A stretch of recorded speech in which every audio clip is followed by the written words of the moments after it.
Everybody, welcome to Cocktail Time. Yes, we are actually having a cocktail time this week. I know it seems like a miracle, but it actually is happening. And thank you all for being here. Hey everybody, how you doing? My name is Joseph Christ, and I am the host of Cocktail Time here at 4Player Network. And with me, as per usual, is Chris Davis. How you doing, Chris? I'm doing all right. How about yourself? I'm pretty good. It's a Christmas miracle is what it is. And Bob Webb is here as well. Say hello, Bob. Yes. How is everyone? We have, I guess, some good stuff to talk about. We had the Video Game Awards yesterday. I don't know if you guys saw those. I know I did. I would presume that Chris Davis did, but Bob did not. No, I did not. I'm glad I did not. And I didn't actually watch it either. You didn't? Oh my God! No. It was quite a show. I heard it was a complete and total circle jerk. I think the more appropriate term would be clusterfuck. Would probably be more. You know, it was something. We'll talk about that though. And then I guess we'll be talking about games and all this kind of stuff. It's Christmas time now. I'm very excited that it's Christmas time. I love December. I love Christmas. I don't know if you guys know this about me, Bob or Chris or anyone watching live right now at 4pp.tv. I love Christmas. I really do. I'm not being facetious or silly.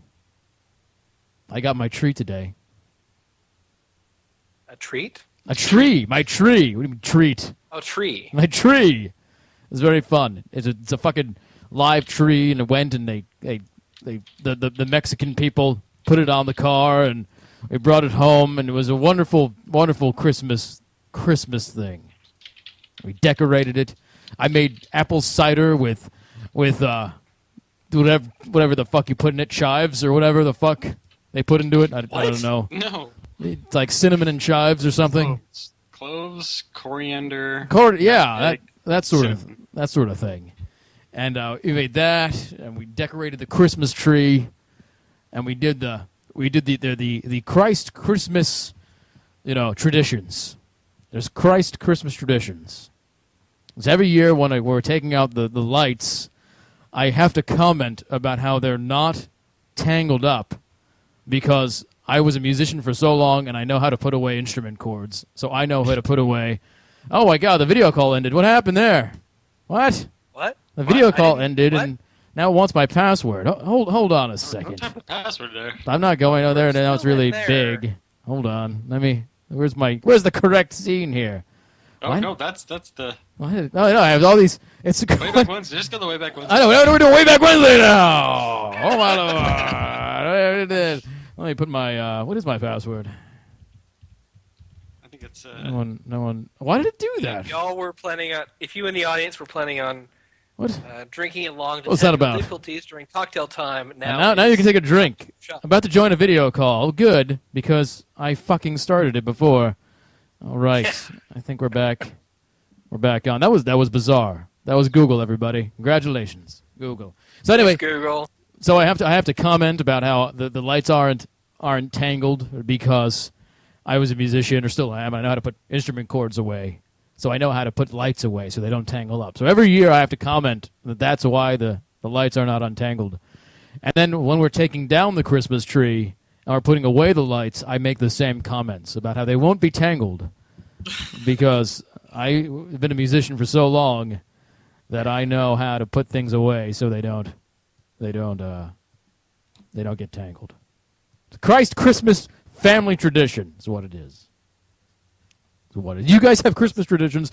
I want to hear about your Christmas traditions. You know what we're gonna do? You know how we usually do toast of the week? You know how we usually do toast of the week and the toast of the show? Well, fuck that shit. Christmas traditions of the show. I went first. Really don't have. No, you're gonna have Christmas traditions. This is what we're doing now. We're doing Christmas traditions. It's Christmas time. I don't care what you think or say. All right, so I already gave my Christmas tradition. Weird. I mean, like we have the standard, decorations. Actually, one of the things that pissed me off for the longest time, which became an unintentional Christmas tradition, was I would come home from wherever I was, either Boston, the West Coast, wherever I was, out in the middle of nowhere for college, and I would come back and for Christmas see my family, and my family would have the Christmas tree up, right? But they'd wait for me to put up all the ornaments. That's because they wanted to share that with you. And I would have to do like most of it. Oh well, that's decorating the Christmas tree is fun. Come on now. But they would wait until like the day before Christmas. Oh, that's a long. Yeah, you don't want to. See, I like to get the Christmas tree early, so then I can look at it all year and feel the Christmas joy welling up within me. Yeah, long after all the needles and things have fallen off the tree. Well, no, they last a while. You got to you have to water it and stuff. You have to water it and stuff. Like Chris Davis. We usually got ours about 2 to 3 weeks before Christmas. Right. We didn't really do all that much. Of course, since I've had an apartment, I haven't been able to afford to get a Christmas tree, nor really have the room to do it. Right. I do remember one year. God, it was almost like 9-10 years ago.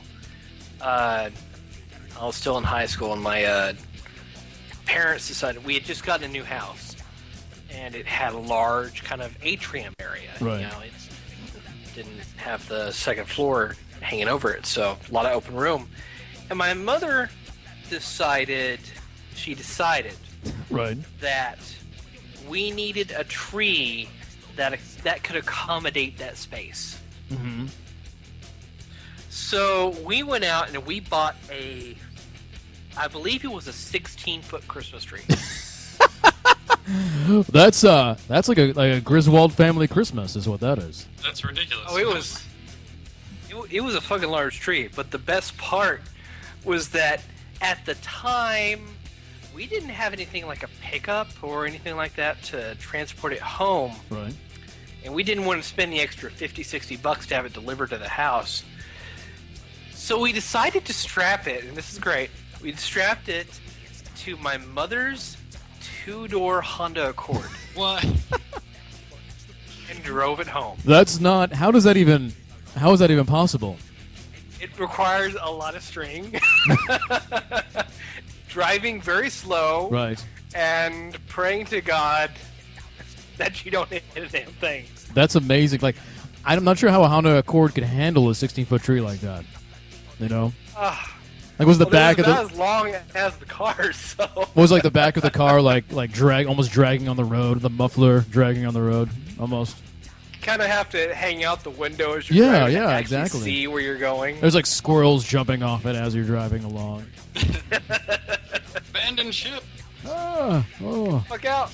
Oh man. The best part was a week later, we had put up the tree. We had finally, for once, we had a Christmas tree that could accommodate all of my mother's ornaments. I mean, we're talking like 5 or 6 boxes of them. And we came home, and one of our cats had climbed the tree and had toppled it. Oh, Jesus Christ. And it had fallen in a direction in which it was actually blocking the front door. So you couldn't go in the front door of our house. You actually had to go into the backyard to get in. Oh my God! I just imagine. I thought it was fucking hilarious, but you'd open the front door.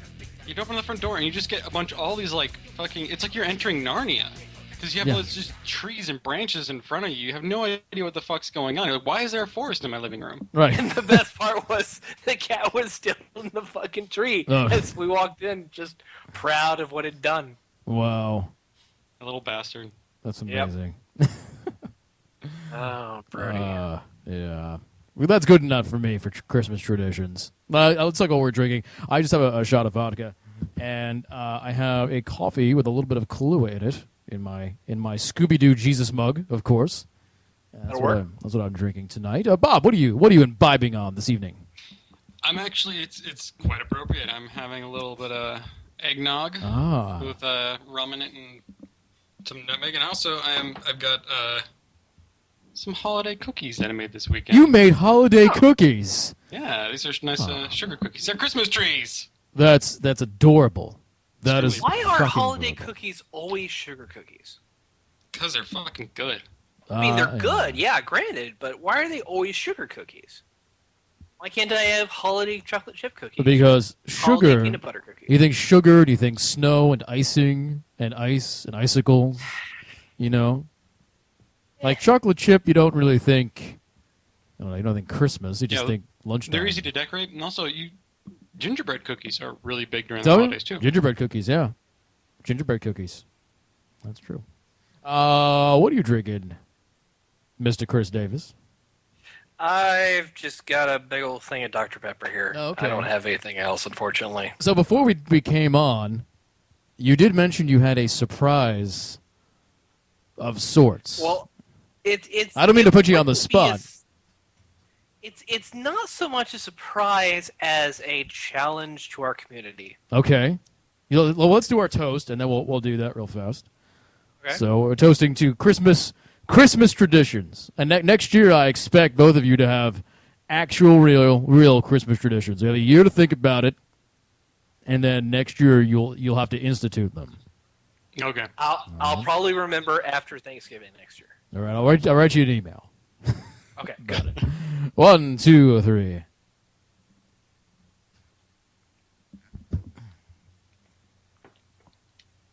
All right. So, about this surprise, there's something Okay. going on here. What you are about to hear is an incredibly stupid proposal. Okay. We are currently at 181 subscribers. Oh. We're letting the number As loose. Everybody knows. Huh? We're letting the number loose. Yeah, well, they need to know Yeah, because right. it's context. We are currently at 181 subscribers, and for the past year, I've been daring the community to get to 200 subscribers. If we can get to that number, I will do a special cast. Uh-huh. It'll be a night to remember with Chris Davis. A night to remember. You know, I want to make up this graphic. Just a night to remember with Mr. Chris Davis. The night we get our channel shut down. We might have to move to Ustream for this one. Oh yeah, I can't use PlayStation Playroom, so Yeah. I can't get away with that shit. So I've been wanting to do this all year, and our community has not anteed up. They've tried, but they haven't anteed up. So, got an incentive here. You know what this is? That's a red pepper. No, an orange pepper. It's a pepper. Is that That's more than just an orange pepper. Right. Is that habanero? This is a habanero. There we go. Right. You will put that in your asshole. No, No. no, that's a night.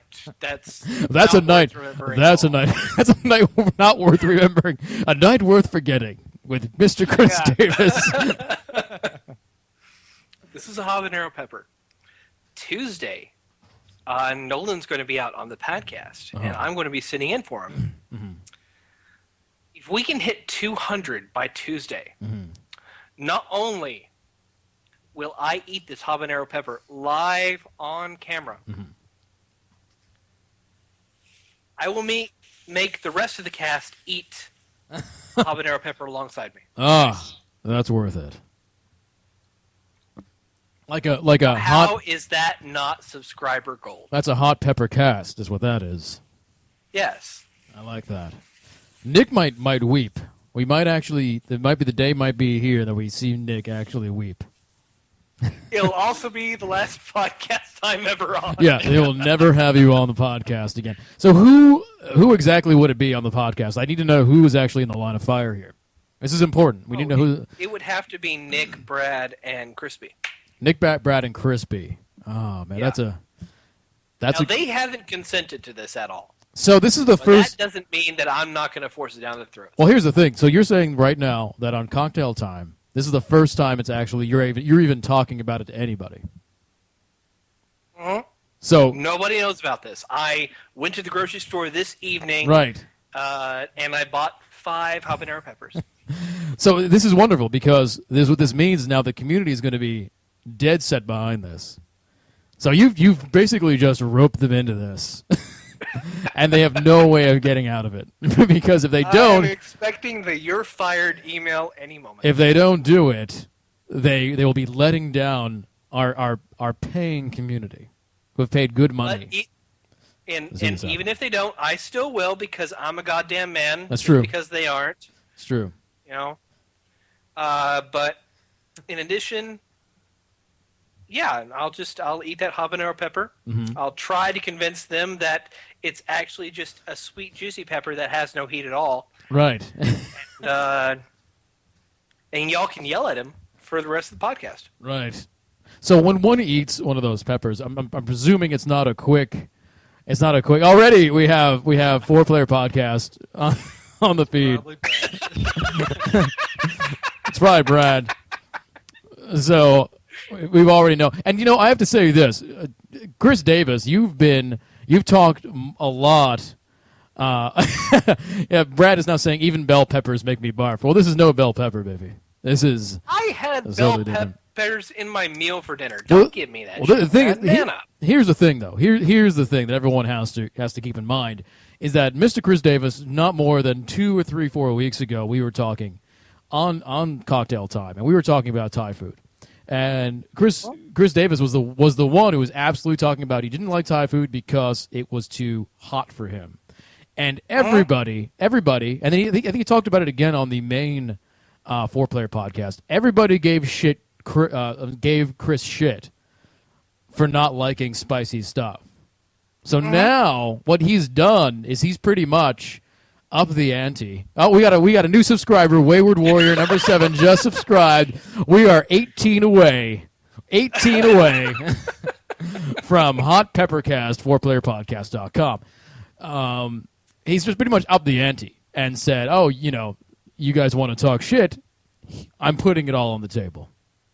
Putting it all on the table. I'm throwing down the gauntlet. I'm expecting you guys to help me out here. So come on, you've got until Tuesday. You've got 48 hours. That's not a lot of time. That is not a lot of time. That's not a lot of time, but then again, this isn't that hard a challenge for 18 people. We got another subscriber, Ripsel Clyde, just subscribed. We are 17 away from really what this is all about. Is Brad throwing up on the feed is what people want to see. At this point, it's really. Oh, I'm gonna have like a chum bucket set up for everybody. It's gonna be so painful. It's gonna be great. We need to have every time somebody subscribes, we can do a sound or something like that as we do our show tonight. But this is good. I'm excited about this. I'll tell you what, Chris. I'm excited about this. I think this is a wonderful plan. I love the way you put it into motion, and I back you up 100%. You have my blessing. You have my blessing. Now, would you like to participate? God, you no. were more than welcome. God, no. It's all right. Totally fine. I'm fine. Although I do like spicy stuff, so I don't think I'd have as bad as a reaction as some other people.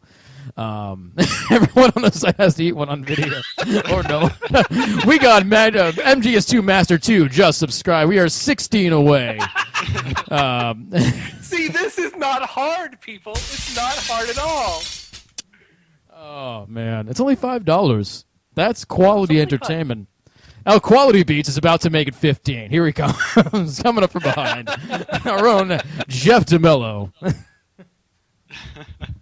Oh, man, we should actually talk about video. I feel like we're doing one of those PBS, if you subscribe now, you'll get a free tote bag. Our callers are waiting to take your check.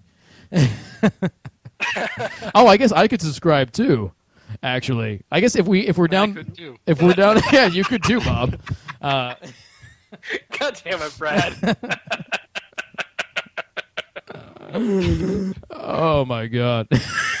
All right. Video games. This is very exciting. Video Namius just subscribed. We're down to 15 or 14 subscribers. We are getting closer. Want to thank you very much. I'm having trouble seeing. This is just This is the most horribly wonderful idea I've ever this had. is wonderful. It's happening, though, David. You know, we might get more subscribers. Shadowstar 2 just subscribed. Want to thank him very much. We are down to 13. This is just. We are getting closer to our goal. Where are we at now? 186, 180, something like that. I think we're at 186. We're at 186. What have you done? Oh my god. Best. One of the best things that's ever See, happened. the thing is, we hold these subscriber nights. You know, we encourage people to subscribe. We play their games and things like that. We get a few people. But when we institute a challenge like this, Right. that we put ourselves forward, boom, Right. boom, people turn out. 14 more is what we need. It's not so about putting ourselves forward. It's putting ourselves in pain, which is, I think, what they Forward into pain. What they want to see. Forward into pain. Into the fire of pain. All right. So we'll keep track of this as the night is. Eat the pepper bread. Just subscribed. We are down. We are up to 187. So account Eat the Pepper Bread has just subscribed.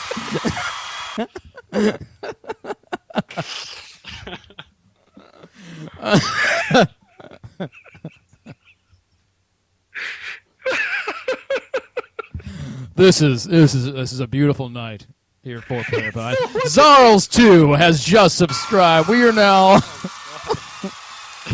almost there. Getting down to we got 189. We are 12 people away. People are actually making second accounts, I think, to subscribe. You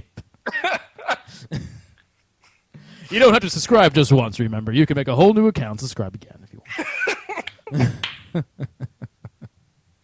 For, all of 4-Player Podcast, Eating Hot Peppers, and A Night to Remember with Chris Davis. We have Amy Annihilation has just subscribed.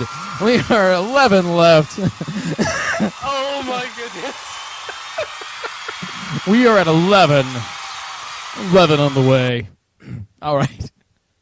Well, we will keep track of things as we go. Keep track of this as we go along. So, video games. What? Oh, Basketball 13 has just subscribed. Every single time we try to get fucking topic. We might not even get into video. We might not even get to video games tonight, ladies and gentlemen. This is just happened tonight. We're keeping it going. We're keeping it going. All right, what have you guys played? I'll just interject and keep track of this. But this is going to be this will be exciting. Chris Davis, why don't you go first about what you've been playing tonight? Oh my God, it's actually been 2 weeks. 2 weeks. 2 weeks. So, I should theoretically have a lot of games that I've played. It turns out I've really only had 2. Right. I spent all last weekend. Actually, started last weekend and played through until Friday this week, beating Assassin's Creed 4. Oh, so here's the thing. I haven't really stepped into Assassin's Creed 4 yet.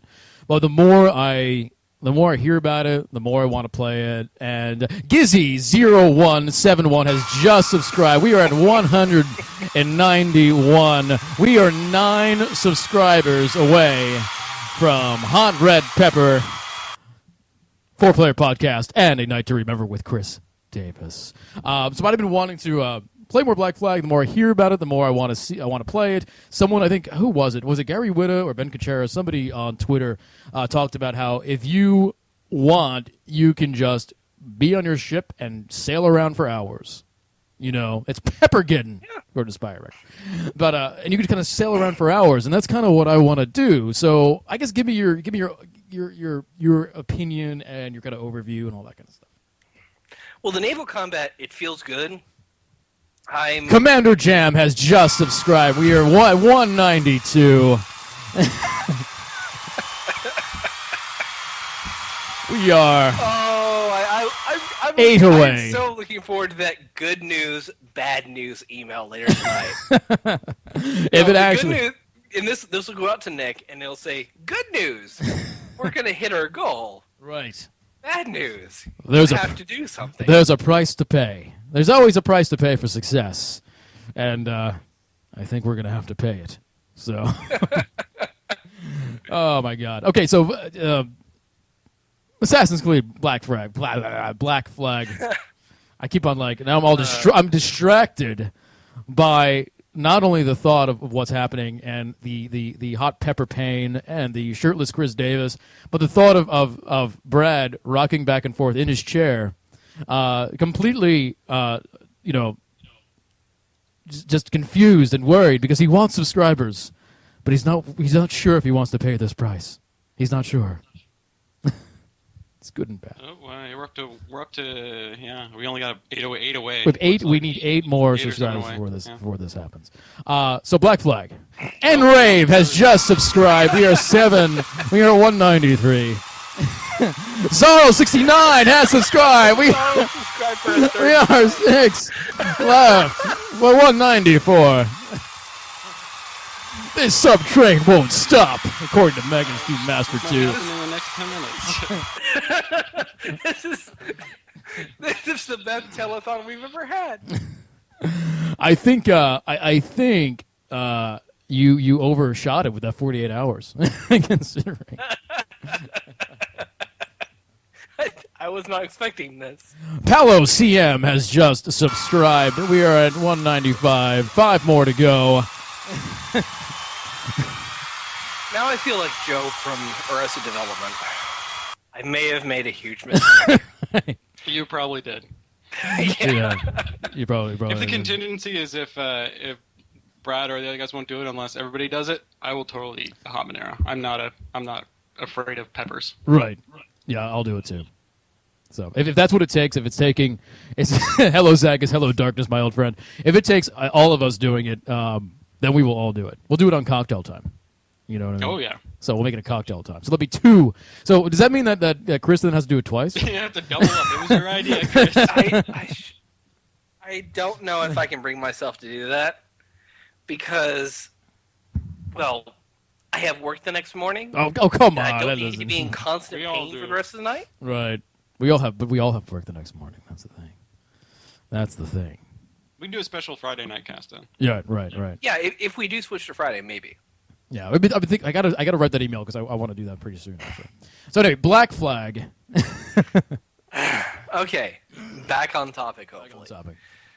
So, I'm more of a. When it comes to games, I'm really kind of a story guy. I'm always interested in what they're doing with that. Mm-hmm. I think the character of Kinway, first off, he's a lot better than Connor.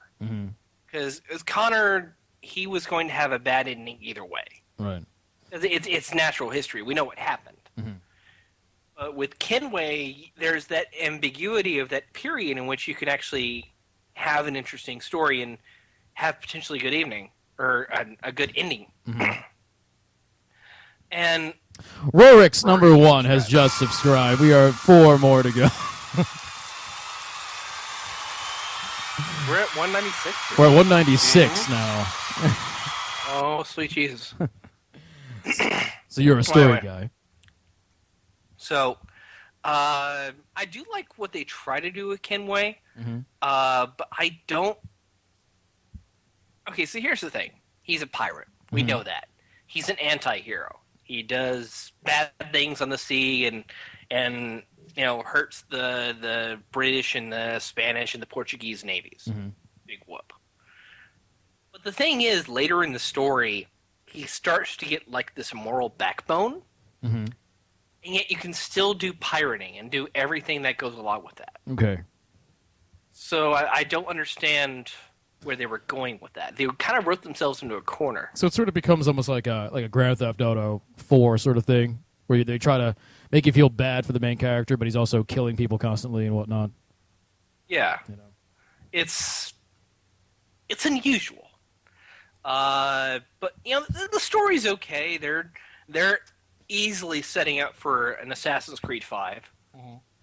And there's some really nice tie-ins to 3 as far as wrapping that part of the overall storyline up, and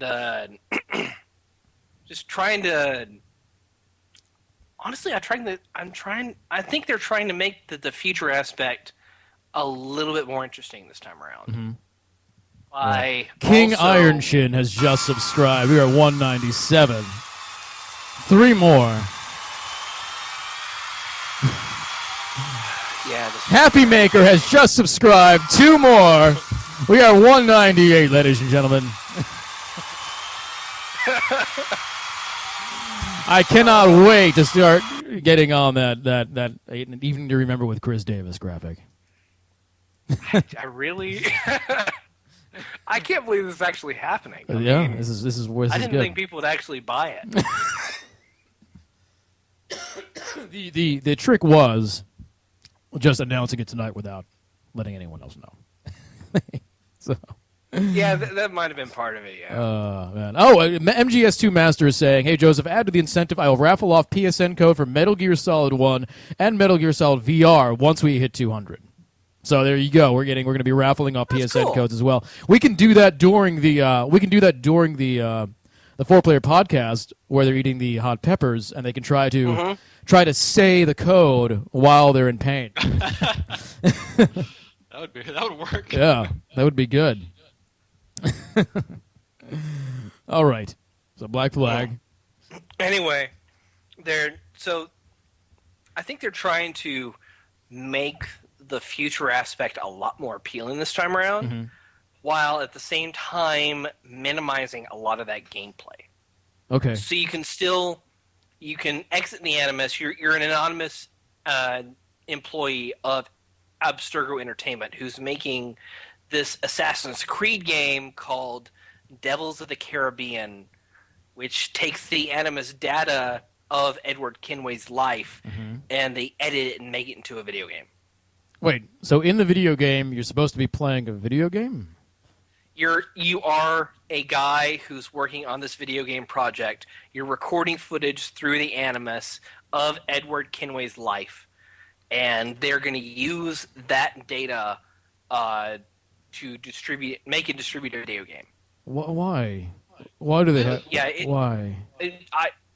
It's so meta. I know. It's like it just bent around and started sucking its own dick. Why can't it just be a pirate game, an Assassin's pirate game?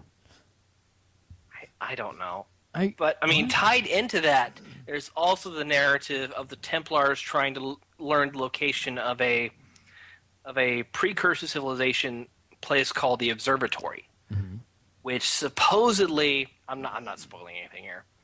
It supposedly grants owners of the observatory access to see through the eyes of any person on Earth. And so naturally, it's the Templars. They're going to fucking want that technology.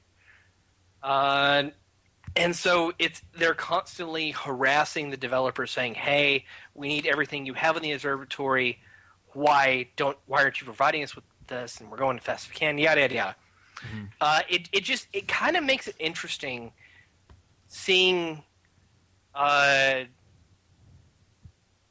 this conspiracy played out in a, I don't know how to word this. I don't know how to word this without there being spoilers. Okay. All right. But suffice to say, there are some interesting plot points that appear in the future aspect that tie into the end of 3 and give you a good idea of what's going to happen in the next entry in the series. Right. And it just makes me a little bit more excited for the future Assassin's Creed, because I really didn't care about AC4. Yeah. Not after Chai Tai again has subscribed once again. 199. Oh my god. Oh no. There it is. We're getting there. We are getting there. Although that is sort of cheating when are we at 200? Is that it? Yeah. That's it. That's it. Oh my god. All right. Let me text Brad real quick. We have to text Brad. He needs, to know what's happening. I don't know. You're kind of cutting in now. Although it is all Chai Tai. Does that count? I think he did like four subscriptions or Chris something. Davis, shirtless cast, has just subscribed. People wanting you, Chris Davis, all about you, wanting all of you. Okay, I just texted Brad.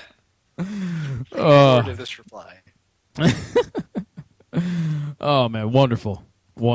Okay, so when is the shirtless cast happening? That's what I'm wondering. I've got to order a few things. Oh, you have to order a few things. This involved. It's a night to remember. It is okay. So I've got to order a few things. Right. So when I get paid on Friday, I will order those things in question, and then hopefully I'll do it. Let me look at my calendar. Okay. Because it might have to wait until the new year, unfortunately. Uh-oh. Because I've got all this Game of the Year stuff to work on. You can't put away one night for a night to remember.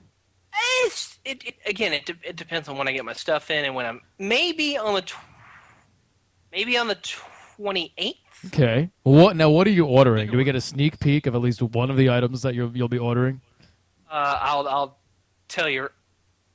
Oh, no, there's Crispy. I wonder if he knows what's going on.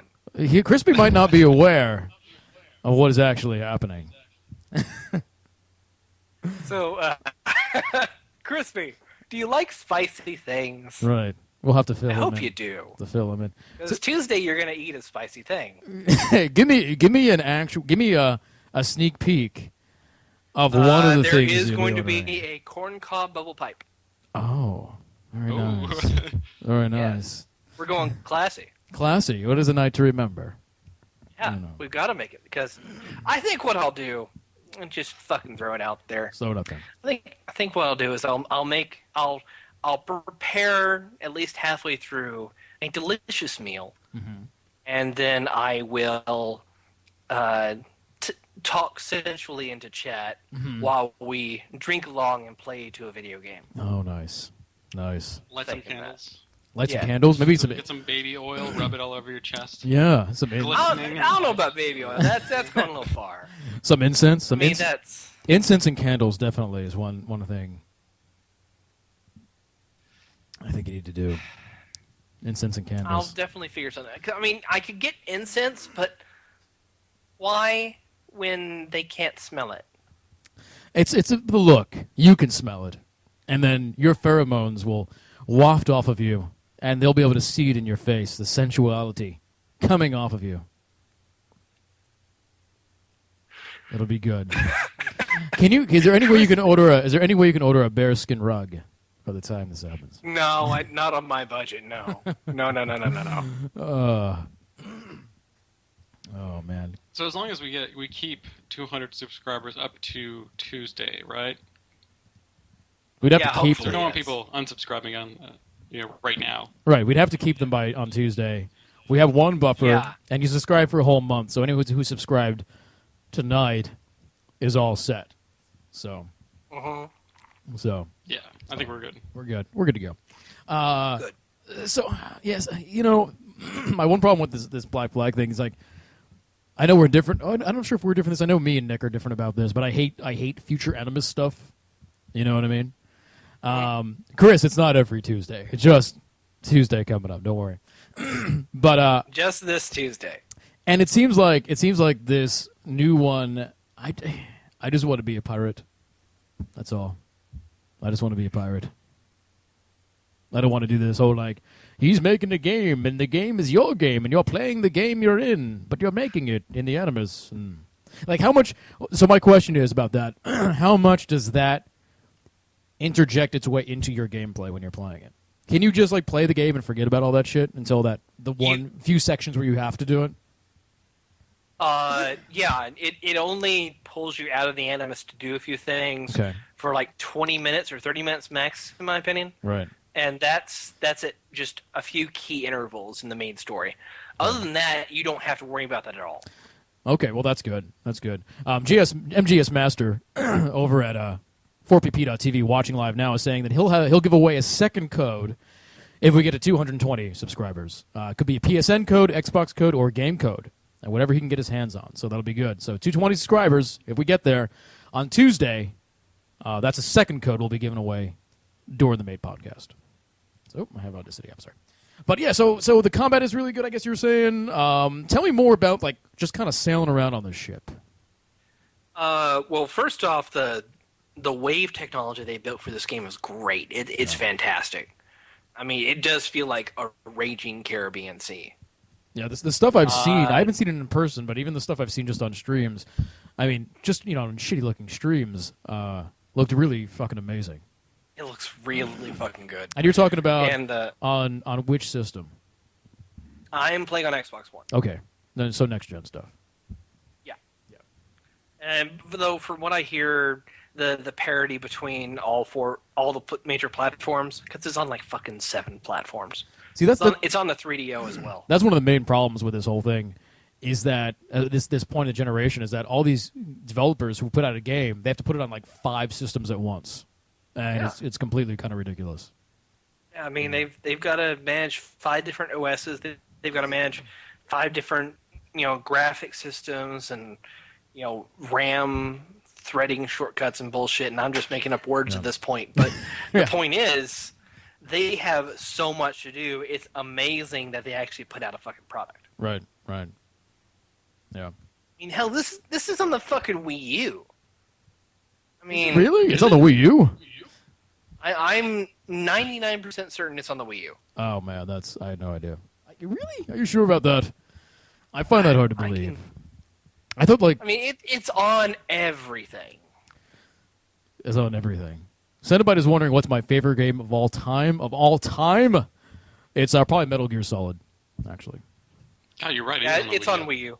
Wow, so that's really surprising that it's on the Wii U. I mean, all these fucking platforms, especially the new ones that they have to learn how to fucking work with. Right, yeah. It's insane, but, I mean, then again, the credits are about 10 minutes long for this game, so it makes sense. Right. How they were able to do it. Yeah. But yeah, the naval combat feels good. There is a certain strategy you have to kind of implement every single time you play. Mm-hmm. And especially with some of the later ships in the game.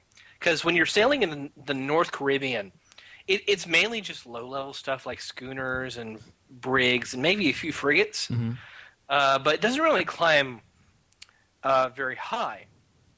But when you go south of Cuba into the bottom half of the map, that's when you see fucking frigates all the time. You'll see fucking man-of-wars everywhere. Okay. I mean, it gets pretty fucking nuts. Right. And that's not even counting the legendary ships that are found throughout the game. Mm-hmm. There are these 4 ships that are located in each corner of the map. Mm-hmm. And they are just incredible bastards to take down. And do you have to actually go and find them and hunt them down? Or do you... So here's my question. Do you have to find them and hunt them down? Or do you just go to the big blinking blob on the screen and there it is? You go to the big blinking blob and there it is. Damn it! Yeah, it would have been really awesome if they would just sail throughout the region and you could choose to engage them or not. Yeah, exactly. I mean, just seeing them, that might terrify you. Well, you know what? It reminds me of hunting legendary animals in Far Cry 3. How they were just in the world, and you had to you knew kind of where they would be, but you had to hunt them down and find them. And some of them weren't all that hard to find, but it was that cat and mouse thing that I really liked. And the fact that you have to just go to a big blob and there it is. No, I wish it was just kind of out in the world doing stuff. That'd be cool. But that's been our overarching complaint with Black Flag in general. And we talked about this at PAX Prime together when we did that little impressions thing that no one watched. That thing fucking has like 500 views. It's ridiculous. Yeah. But it was that everything in Assassin's Creed Black Flag is go to the point, and then there's a cutscene, and then the gameplay happens. And I wished there was just a little bit more of a smoother transition between stuff, and stuff was just sort of in the world rather than separated out by cutscenes and whatnot. But hey, maybe the next one. But anyway, but it does make me happy that when you're sailing around, that areas of the ocean, whether it be, like you said, north or south of Cuba, you'll find different stuff. It almost reminds me of sort of a world like Skyrim, where, or Fallout more likely, where you have areas where there's tougher monsters than starting out areas, and you can kind of push yourself out as you get more power, get more powerful, or raise in levels and that kind of thing. Another thing I've noticed is that the game doesn't seem to have that many invisible walls in it. Oh, that's a big change too. Yeah, well, they're not as many. They're still there. Mm-hmm. And for certain sequences of the game, I was still exploring a bunch of the map. I probably missed a bunch of them early on in the game. But it feels a lot more open this time around. Okay. Which is very nice. It's very nice. It's, knowing that I can go into a high-level area and be absolutely destroyed as this low-level brig. Mm-hmm. That's nice. I like that. I like that sense of danger in a world where you have areas where you don't want to go to. Or, like I said, as you get more powerful, you just sort of continue to push out into them and see how well you can do. It's a classic MMO thing. That's always been there. Well, it's, and if you play a good RPG that has a system that doesn't level up the monsters alongside your own cruise level, right? That's very nice. Yeah, and something unfortunately we don't see of all that much anymore. Yeah. Well, Bethesda used to do that a lot, and they've since pulled away from that somewhat. They only did it in Oblivion. I think everything else didn't really scale. Oblivion they did it, and I remember when I purchased Oblivion, I got it on PC. And I think I got it a little bit later after release. And the first thing I did was download a mod that kept that from happening. And just exactly, yeah, me too. That was the first mod I installed on the game. Yeah, me too. And I think Fallout 3 is where they started doing the level scaling. There was a little bit. I remember running into a lot of super mutants later on in the game when I hit like level 20. They still kept level scaling in Fallout 3, but it was tapered down quite a bit from what it was in Oblivion. Oblivion was like you can go anywhere, and if you were low level, there were just crabs everywhere. And then as you got, and then later there's like demons everywhere. And it's like I didn't know if I thought the level scaling was I didn't think it was like particular monsters. I thought it was like you are always going to take. It's always going to be as difficult as it usually is to defeat a specific monster, no matter what your level is. Or was it that? I think it was a little bit. I never really understood exactly what it was. I think it was a little bit of both, actually. I think it was a so the higher level you get, the more higher level monsters you see. Right. Yeah, so like for example, when you're out in the mall in Fallout 3, where all the trenches are with the mutants, you'll go there early on in the game and you'll be a low level, and they won't be that threatening. Mm-hmm. You'll be able to survive there if you're well equipped. But later on in the game, it turns from just regular mutants to like super mutants, and it gets insane. Right. So. Yeah. So, tell me more about the sailing around, about the exploration of like islands and stuff. How much of that is there? There is so much to fucking explore. It's incredibly imposing. See, that makes me happy. I mean, do you remember in the original Assassin's Creed title, all the little motherfucking flags? Oh, God. Yeah, just there were literally over 1,000 right. going on total.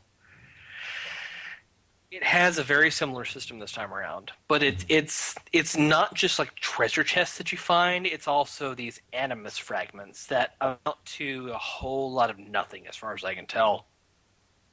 And it's little treasure maps that lead you to hidden, buried treasure that you have to go hunt certain islands on for.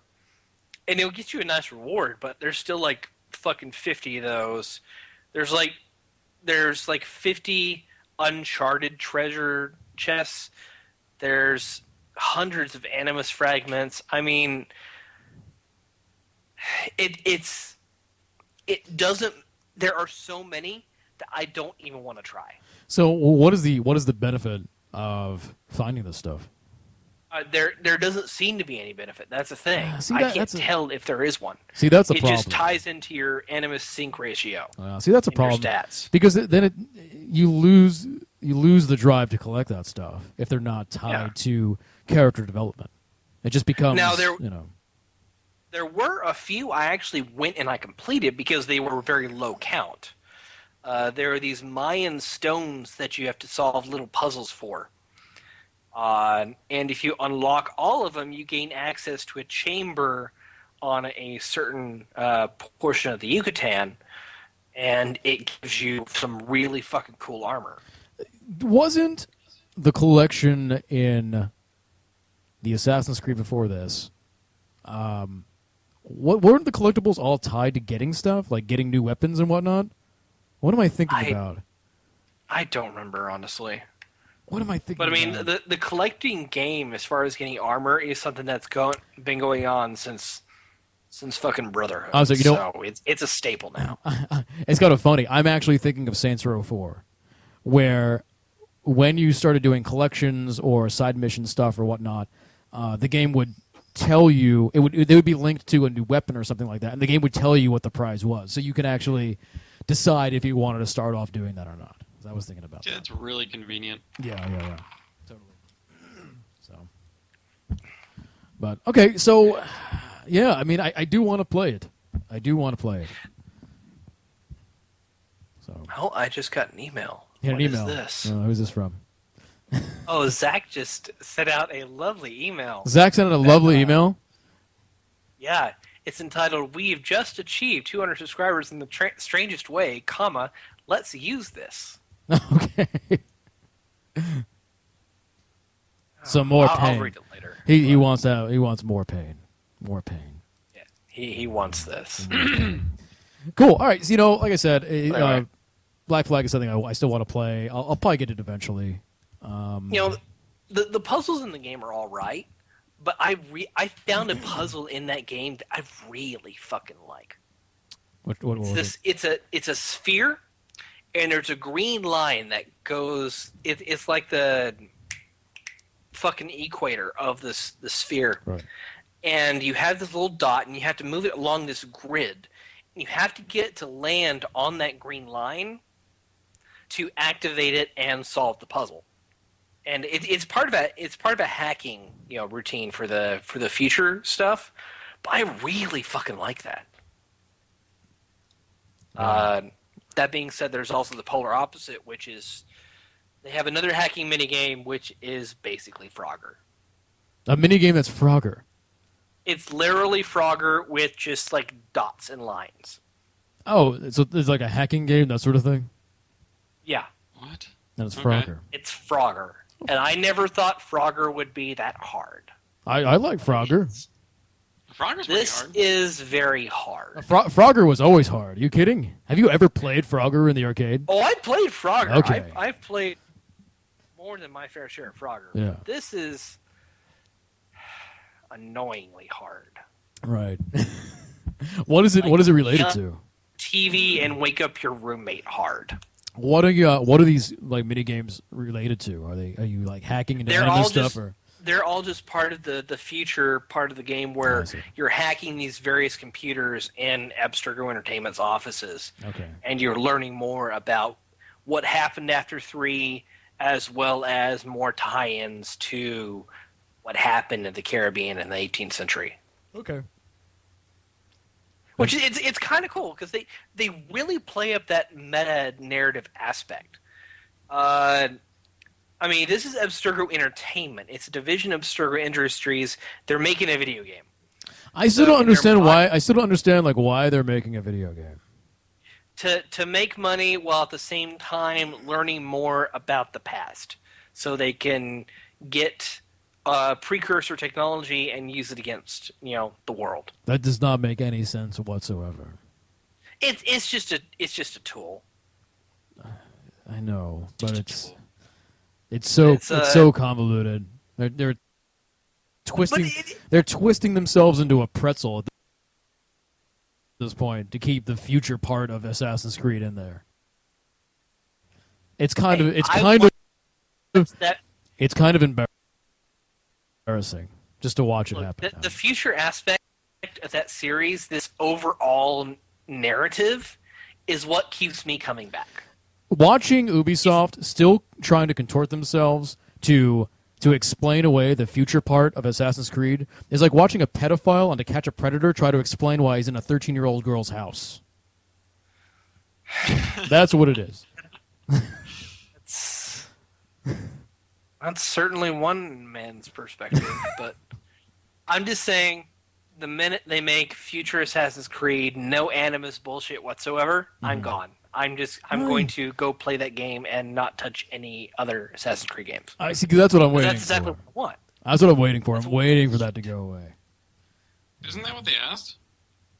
Well, are you talking about the news, the questionnaire? Ubisoft do a poll? Right. Well, it was more than that. They were asking. So evidently, with this new game, they're really focusing on. So after every mission in the game, it actually asks you to rate your impressions of that mission on a 1 to 5 scale. Mm-hmm. And they'll thank you for that feedback. And evidently, they're going to use that for future titles and DLC and all that. Right. And they did this survey, this privately distributed survey, talking about where fans want to see them take the franchise.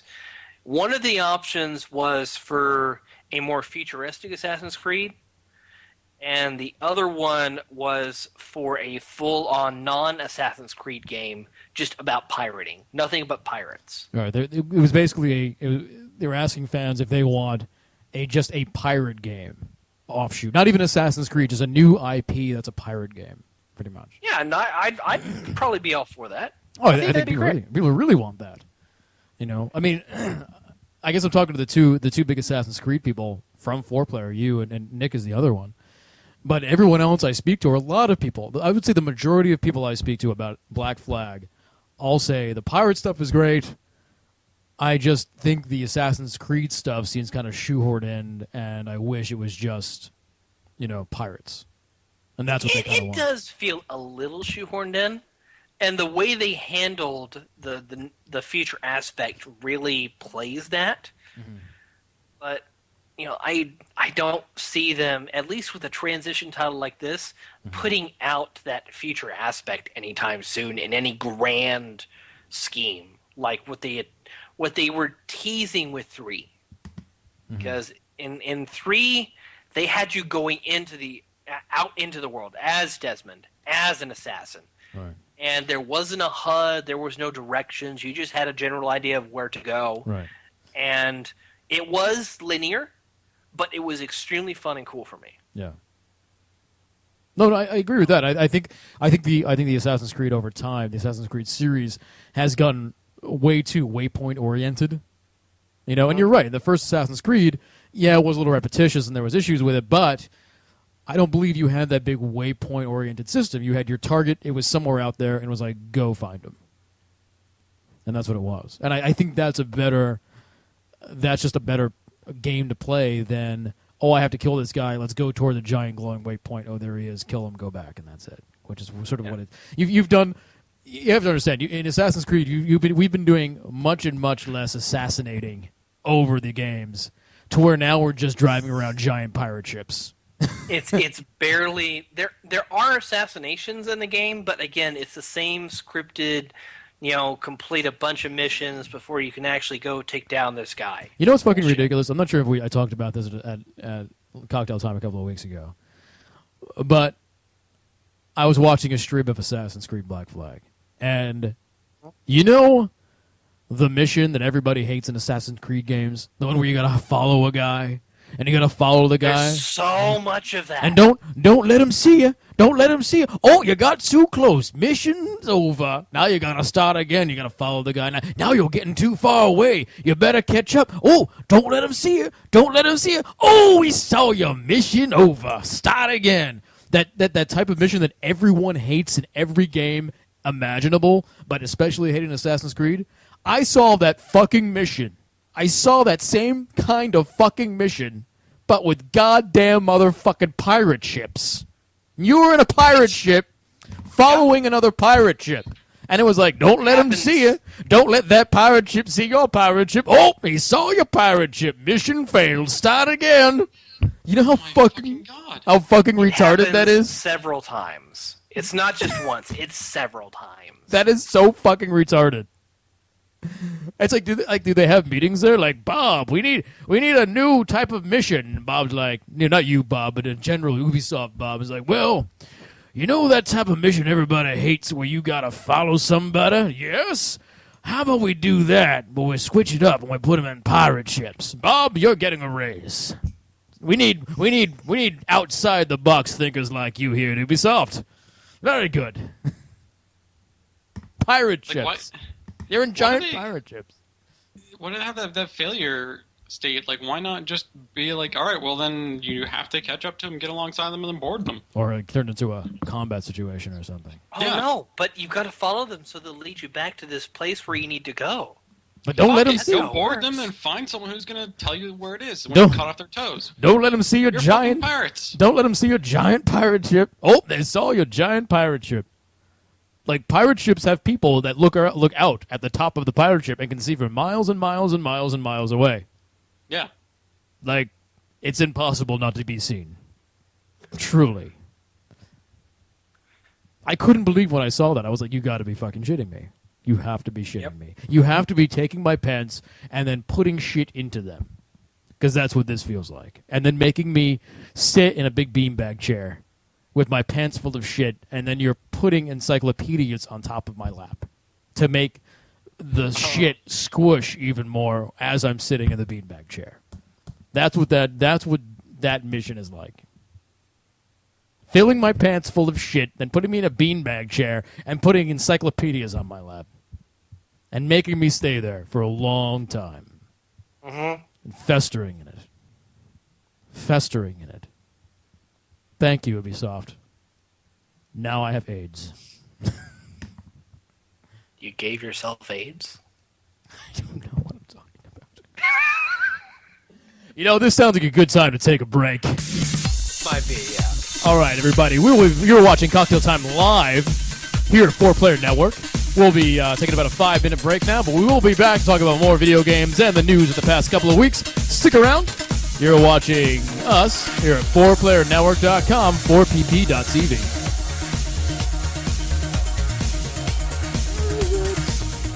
I can't find the thing. There it is.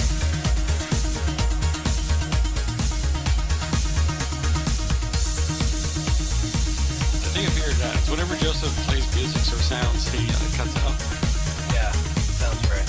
Yeah. All right, I'm going to go back.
Everybody, we are back.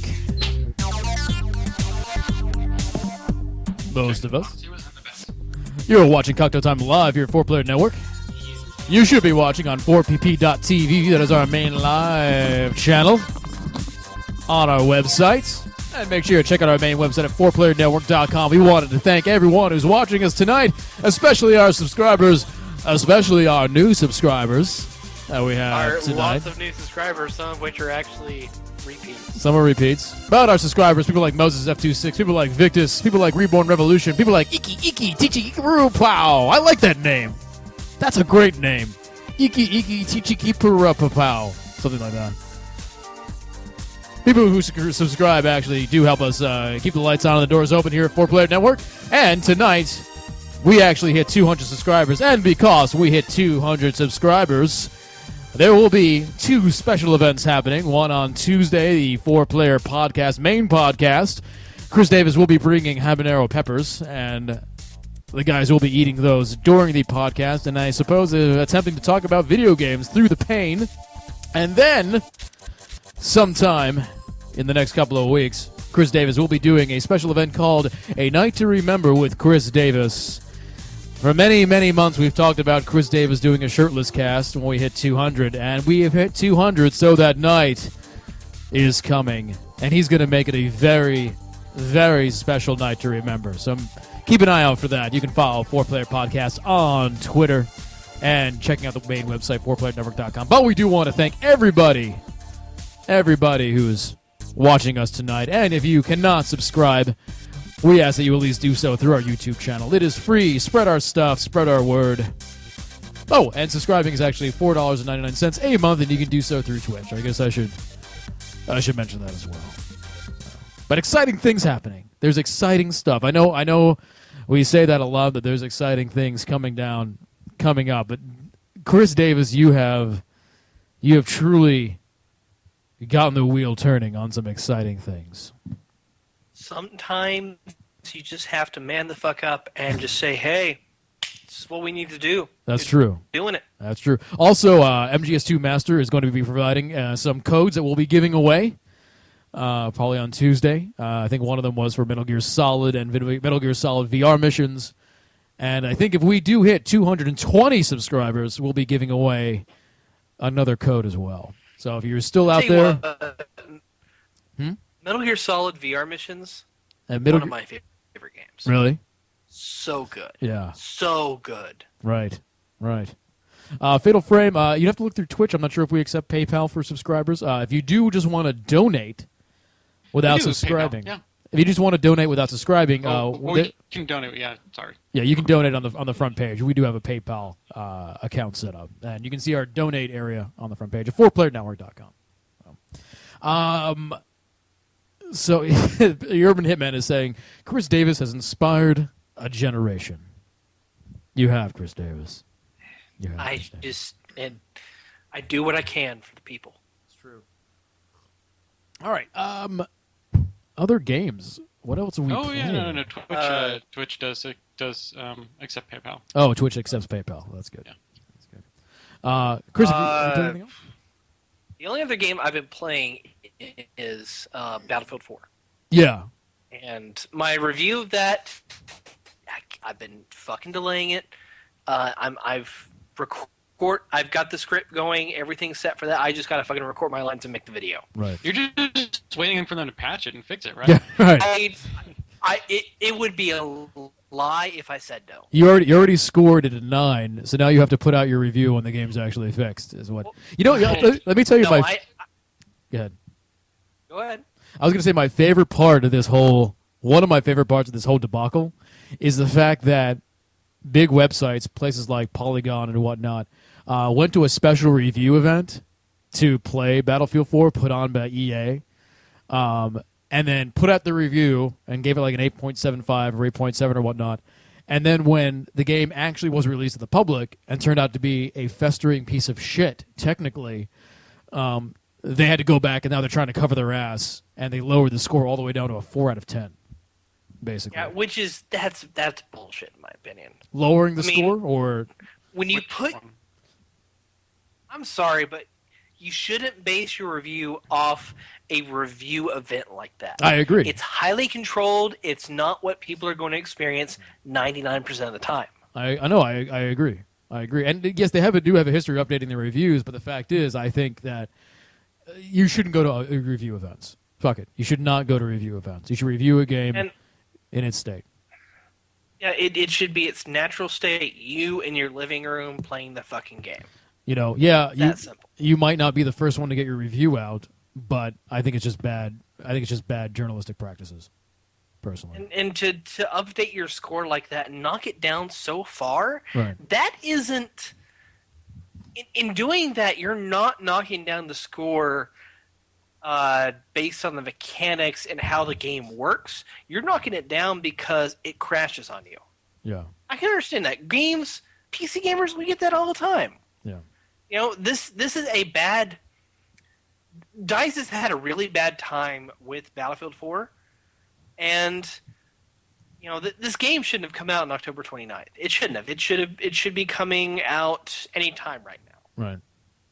But at the same time, you don't knock it down that far because these are issues that can actually be fixed. You can't patch the core of the game without completely changing the game. Right. And that's what that score would have warranted. Yeah. So, again, my review is coming. I'm hoping to work on it tomorrow, get it up and ready today. At least to our subscribers who get 24-hour early access. But it's not going to be a 9, I can tell you that right now, and it's not a 4, so it's somewhere in there. Somewhere in the middle. It's a 6. How about a 6, then? 6.5. I'm not going to tell you. 6.8. I'm not going to tell you. Well, to watch it with everybody else. I will say this. I've been one of the main people on the site bitching about Battlefield 4 pretty publicly on Twitter and stuff because it's ridiculous. And honestly, I don't blame DICE. It's all EA. It's all EA pushing them to release the game when it obviously wasn't ready. But yeah. I will say it's been getting a little bit better. It has been getting a little bit better. Some of those crashes are still there. I think what also happened is a lot of the issues they had, especially with the CE errors that have been crashing the games right back to the PlayStation 4. This is the PlayStation 4 era, I guess. A lot of that's due to the quick, I think 1.51 patch that Sony put out for the PlayStation 4 after Battlefield was already released. So I think there was probably some miscommunication about testing on that type of format. I don't think they probably didn't even get the latest patch for. I imagine they were holding on to that firmware update like up until maybe just a day or two before they ended up pushing it out. Yeah, and the developers and whatnot, didn't have enough time to test on it and then get them a new build. Right.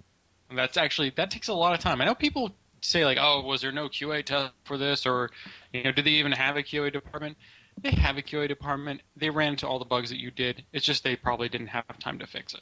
Yeah, that's one of the troubles of developing a game of this scope in 2 years, and then having your publisher set a date of release, a firm date of release that they cannot miss shipping, and a firm date of release on 5 different systems. Yeah.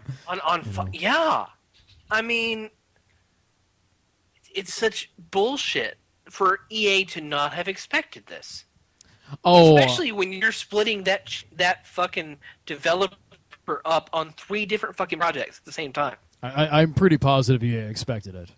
I'm pretty positive that DICE probably told them that it wasn't ready and to basically, hold your ass because this is going to be kind of a bit of a mess. I would think they communicated that to them. But who knows?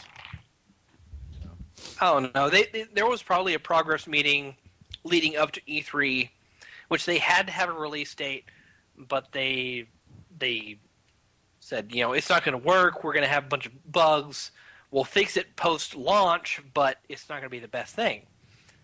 But I don't know, man. I just don't know. Yeah. It's because they need to do their annual franchise bullshit. I can understand if EA didn't go the Activision route which it's starting to hurt Activision, by the way, because Call of Duty Ghosts was pretty atrocious. But if they were to go on a triannual rotation in which they have Battlefield, they have Battlefront, and then they have something else, like this third project that they could annualize, I think that'd be great for them. Yeah. I think that would give developers plenty of time to come up with fresh material, actually churn out a working good product, and make consumers happy. Isn't it funny how we live in a day and age when 3-year development time seems like a long time? We're talking about 3 years like, oh yeah, that's a long time to put a whole game together with new ideas and all this kind of stuff, when it used to be like 5 or 6 years development time. And I guess some of that's due to the tools are just getting better and easier to use and whatnot. Yeah. But the fact that we think of 3 years as a long time to develop something, that's really not a long time. You know? Not anymore. Comparatively. I mean, fucking... Again, it's hurting Activision. And they don't seem to understand that. Mm-hmm. They are not... Have you heard that they actually haven't reported any of the proper final sales numbers for COD Ghosts? Well, but no, because they don't want to fucking do that. That'll make their stock drop. They're not even saying that. All they will say is that the sales were lower than expected because of the next gen consoles. I thought they sold all they'll say. I thought they sold like $25 million worth in 24 hours. I remember at first it was like $1 billion, and everyone said no. But I thought the final number was still pretty high. What was how much they shipped versus how much they sold? They never said how much they sold. The sell-through. They never talked about sell-through. No. No, they don't. It's always about shipped. Right. Anyway, so I've been playing a ton of Battlefield 4. It's been a double XP weekend for premium. It's been a double XP week for everybody. It has. But I've been trying to get through Assassin's Creed 4. Yeah. But good God, I've gone up probably 10 or 15 levels in the past 36 hours. Jesus Christ. Yeah. Well, if you have boosts and you're on a double XP weekend or double XP week, at one point I had a 200% boost and I had that on top of double XP, and it was fucking ridiculous. I did the exact same thing, and I got like 4 rush medals within 3 matches. Yeah. It's ridiculous. It was wonderful. It's kind of ridiculous. I don't know. I tell you, I was a premium member for Battlefield 3, and I am just outright refusing to go premium or buy any DLC for Battlefield 4 until they have the issues worked out. I'm just not. Oh yeah, not going to spend any more money. Yeah, I'm an early adopter. What am I saying? Adopter, and I really wanted to try out the Second Assault DLC, and I kind of like that. That's pretty cool. That's only on Xbox One now. No one else has it besides Xbox One. Yeah, it's probably coming next year for everybody else. Really? Next year? That long? Really? Well, yeah, I would think so. Because they just released China Rising. Yeah, I guess so. And it's probably a timed exclusive deal with Microsoft, blah, blah, blah, blah, blah. But it's kind of cool to see these old maps kind of rebuilt. Yeah, you were talking about that a little bit. Yeah, well, I actually finally got to play it, some of it. Mm-hmm. And the way they handle Metro now, it feels a lot more open in a way. Mm-hmm. It is still kind of that linear path, but there's now new side routes and things. I actually got to blow up the tower on Caspian border the other day. Oh, really? And that was pretty cool. Right. In Gulf of Oman, this sandstorm that just comes in, it's actually on a timer. It's not scripted, but it comes in and it just kind of changes the way you have to place yourself on the map. I see. So that, and I discovered shotguns, and I love shotguns now. Shotguns are pretty good when you're doing close quarter stuff. And, a lot of times shotguns are pretty overpowered, so not even just close quarter stuff. You can get somebody pretty good 10 meters away. Yeah, we were playing on. I was playing Rush on Zavad 311. Mm-hmm. I was doing Rush, and I blew up. I took care of one of the initial objectives, and I went upstairs. And evidently none of the enemy team was paying attention. And there were like 7 or 8 guys just blocking this one way and just had their backs to me. And I took out every single goddamn one of them just one after another with a shotgun, Right. and it felt so good. Yeah. That was one of the moments in which I could actually say Xbox record that. And have you been using the Xbox Record that quite a bit? I've only used it a couple times, but the thing is, evidently a lot of these games are pre-programmed to already record these things if you meet a certain circumstance. Mm-hmm. Like if you get a melee streak, if you capture an objective, things like that, it'll automatically record them. Mm-hmm. Right. So sometimes you don't even have to say anything.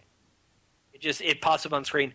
Yeah, this clip has been recorded. Wait. So press the guide button for more details. Wait. So the Xbox One knows when you do cool stuff? Yeah, it's developer controlled. So the developer can go into his game. It's encoded into the game that when you get a kill streak of over 10, Xbox will save that clip. It'll save that 30-second clip. Yeah, That's interesting. That is kind of cool. I really like that. See, I guess the way the PlayStation 4 handles it is that it's constantly recording the last 15 minutes and deleting as it goes. And if you do something cool, you just hit share, and it'll save that and then start again, and then put that aside. So then you can go and edit it. And I don't understand how that functionality couldn't be patched in for the Xbox One, or for that matter on the PS4. Well, I think what's going on now, and is you have the people from Sony are looking at the Microsoft stuff, and the people from Microsoft are looking at the Sony stuff, and deciding if they want to replicate anything for their systems. That's basically what's happening, I bet.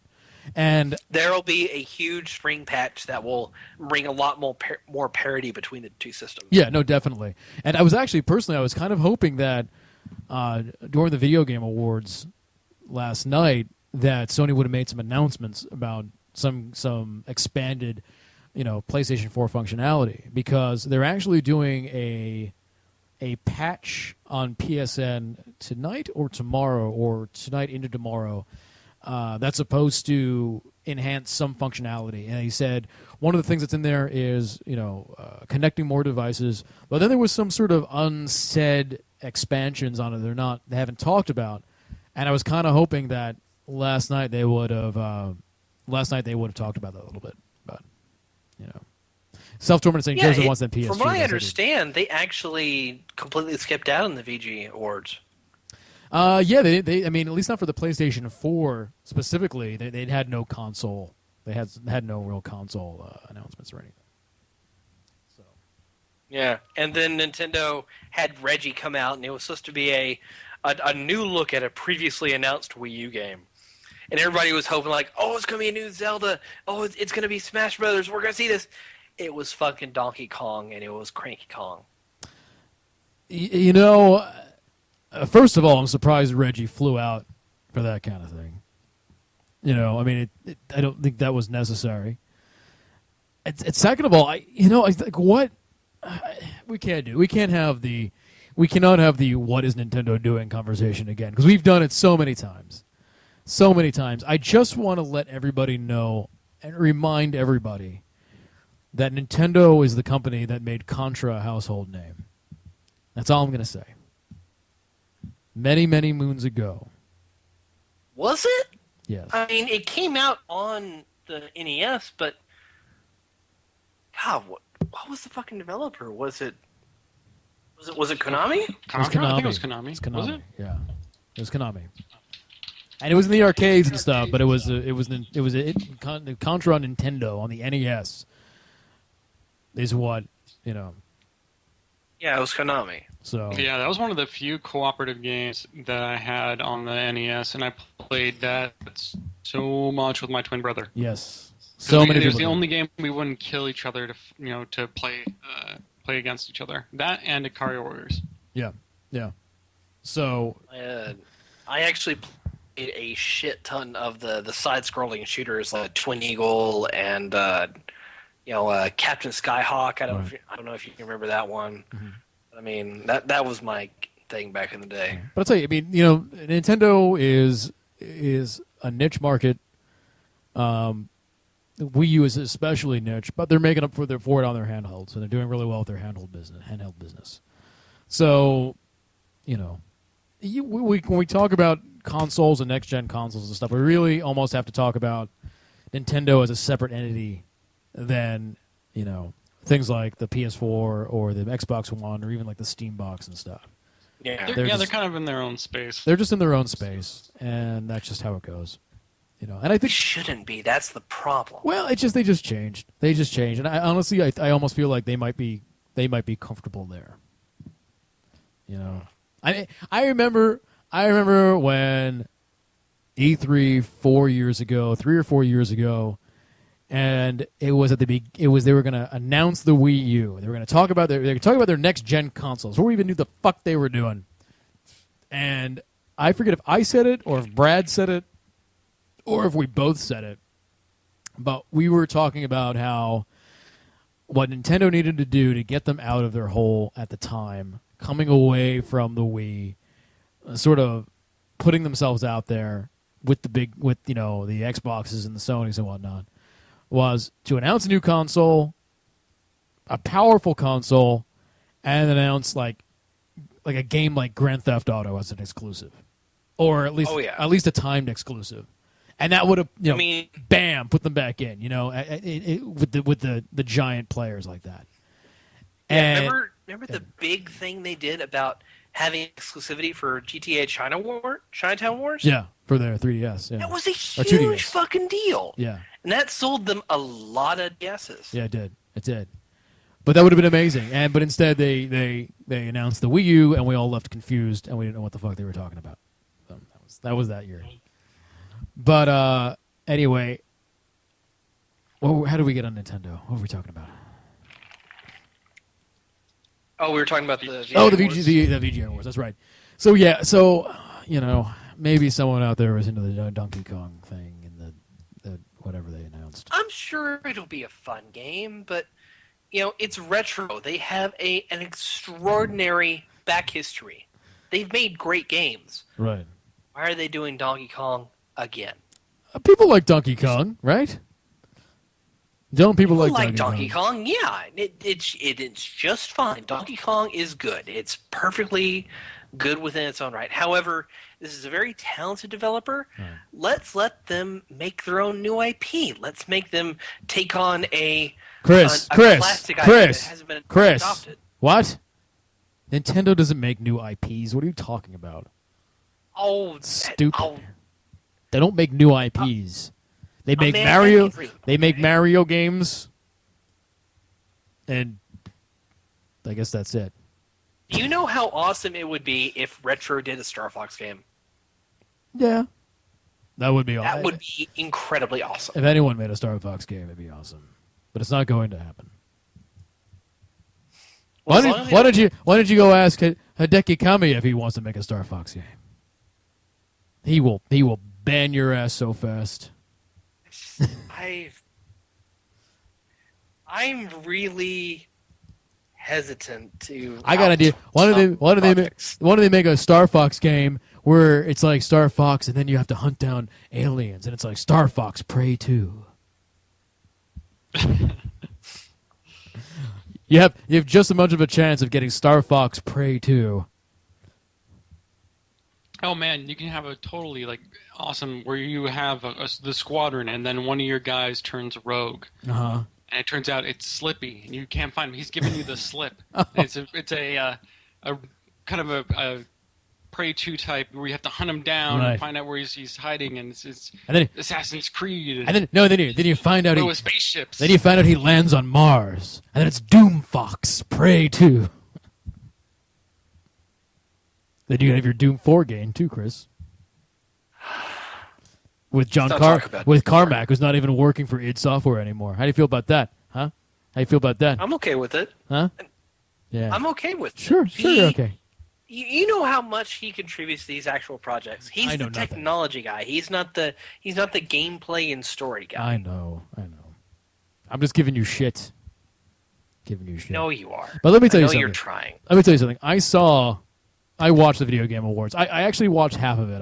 It started, and then I got some food, and then I watched it on Twitter. I watched Twitter go by, And then I went home and I watched the second half of it. And let me say this. It seems like whoever's in charge of the video game awards have really given up and really just don't give a shit anymore. I think they gave up like 3 or 4 years But ago. it's even worse now because at least in the prior years, they would attempt to do it on a stage in front of people. You know? This year they're just sort of in a studio, and it was so awkward because there's Jeff Keighley, Pope Dorito himself, Pope Doritos the Third, and he would like, and the winner for blah blah blah blah is, you know, Assassin's Creed, and it would just be him. They wanted to save money this year, evidently. And then the winner for the best particle effects is the Division. Well, I guess there was a actually just linked in chat not too long ago. I was trying to read this. You know, take this with a grain of salt. It is written by a former Spike Games employee. I don't know whether that's actually true, but they said that pretty much they would have a new executive come in and take over. Pretty much, like, I don't know if it was just this last year or over the past several years, and then they would go through and try to, you know, redo everything, like fire people, cut back the budgets, try to make it actually like profitable. Mm-hmm. And this year, I think, was no exception to the rule, where they just really cut back on the budgets and then just made a bunch of last minute changes and just it turned into this horrible fucking mess. Oh, it did. And then Joel was there. That's kind of, yeah. Let me tell you, it points to it. Right. Let me tell you something. Everyone is kind of complaining about Joel. Joel was the best part of that show because Joel was everyman. Joel was like saying everything we were thinking while we were watching. He was drunk. It was obvious he was a little drunk. He even said at one point he was drinking. Like, we all were drinking because we had to fucking be there. He was like, basically, when we were watching the Video Game Awards, Joel was our spirit animal. That's what was happening. Our drunken spirit. He was our drunken spirit animal. And people complained about him, but he was saying every little goddamn thing you were thinking. And you all know that. Don't hate Joel, because when you all look in the mirror, you see Joel. And that's the truth. That's the truth. And then they had the really drunk rappers, and that was a special thing. I saw that. What the fuck? Like, I just went through a highlight reel of the show. I didn't know what was going on. It was like, it was everything on MTV all at once. They were really high drunk rappers, and they kept yelling potatoes. I bought potatoes, and the one kept on yelling about how he had shoulder pads in his suit. You really had to see it. Did you see it? Did you see it, Bob? No. Yeah, you really got to see see part. it. You really got to see it. It's an amazing. It was amazing. Like they made absolutely no attempt to host or do anything even related to video games or what they were supposed to be talking about. They were literally just yelling things into the mic and random meaningless things like "I have potatoes." It was really a train wreck, and Joel looked upset, and looking upset and annoyed, Joel was really speaking for us all. One thing I did see was when Joel talked to the voice actress for Lara Croft, I think. Uh-huh. That was really I missed that part. I only saw it really. It's one thing about Joel. Joel had absolutely no respect for anyone there at all. No. Or what they did. Like, his interview with developers was just, he's like, he was just, no respect at all for people and what they were doing there. It was something. It was something. Bob, if I were you, I think you should go do yourself a favor at some point and go to YouTube and look up highlights. No. It's really worth it. It's really worth it. They did something actually that was really funny, Bob, and you'll get a kick out of this. And this was actually kind of ingenious. They went to Irrational Games, I think, and they kind of played a joke on the developers. They sat them down and they said, we're just going to do an interview. And they sat them down and they turn on the camera and they go, hey, here's the award for best shooter type of thing. And they're like, oh, thank you. And they're like, and and this is right straight out of the blue. They say to the developer, okay, and we've chosen you to give the thank you speech for Irrational Games. Go. And they're like, what? For the company? What? And the looks on their faces, the fear and the awkwardness was really a beautiful thing. And I remember I posted on Twitter that this is why you have PR. This right here is exactly why you use public They're in their relations mind. people. They're going, I am not cleared to do this. I'm going to be fucking fired as soon as I get out of this room. I'm just a fucking animator. Calm down. I'm not PR. It was really funny. That was the one part of the show that I thought was pretty ingenious. Just kind of as a joke. So, but the whole thing was a mess. The whole thing was a mess. The only thing, I mean, the only reason you fucking watch the awards anyway is for the previews and stuff. And I'll tell you, they really didn't show anything. There wasn't that much. Other than, what was it? No Man's Sky was the only thing that came out that was relatively interesting. So here's the thing about No Man's Sky looks fantastic. It's made by the guys who made Joe Danger, which when they were talking about, I mean, Joe Danger's an okay game. It's a good game. I played it and whatnot, but I was like, it's Joe Danger, And they talked about a new game they're developing, and they started showing it. I couldn't believe. I was like, wow, like, okay, this is pretty awesome. And the idea, procedurally generated space sim sounds amazing. Yeah, it's a procedurally. It sounds good. I mean, but there's a lot of problem with procedural generation. And what I saw of the video was not much. I mean, it looks like it could be cool, but I'm not willing to get excited just yet because we haven't seen anything about the game. And here's the thing: it's being made by 4 guys. Okay, not a big team. We know what it's like to have a 4-man team, Bob. Oh yeah, and technically, it looks fantastic. They have atmospheric flight where you can go from planet to outer space without any loading screens and stuff, and that's all pretty cool. But the thing what people have to remember is that with the way technology is and it's getting better, the technology for making games is getting better. Having a team of 4 guys, it's feasible to do something with that broad of a scope. You can do it if you have enough experience. You know how to use the tools. You can do something like that. What I'm worried about is, this is also an online game. So I'm worried about online aspects of stuff because a small team can do things like graphics and mechanics and all that kind of stuff. But to get the online stuff working, that's a whole other skill set and a whole bigger ball of wax that I worry about. It's an actual multiplayer game? I guess it is. Yeah. And as like I was mentioning, Notch did it. I don't know if you remember the first multiplayer versions of Minecraft. Mm-hmm. They were awful. Yeah, from what I understand, they were pretty rough. Minecraft was originally designed as a single-player game, and the multiplayer came as an afterthought. It was awful. A lot of things didn't work. A lot of things broke horribly because of that. Yeah.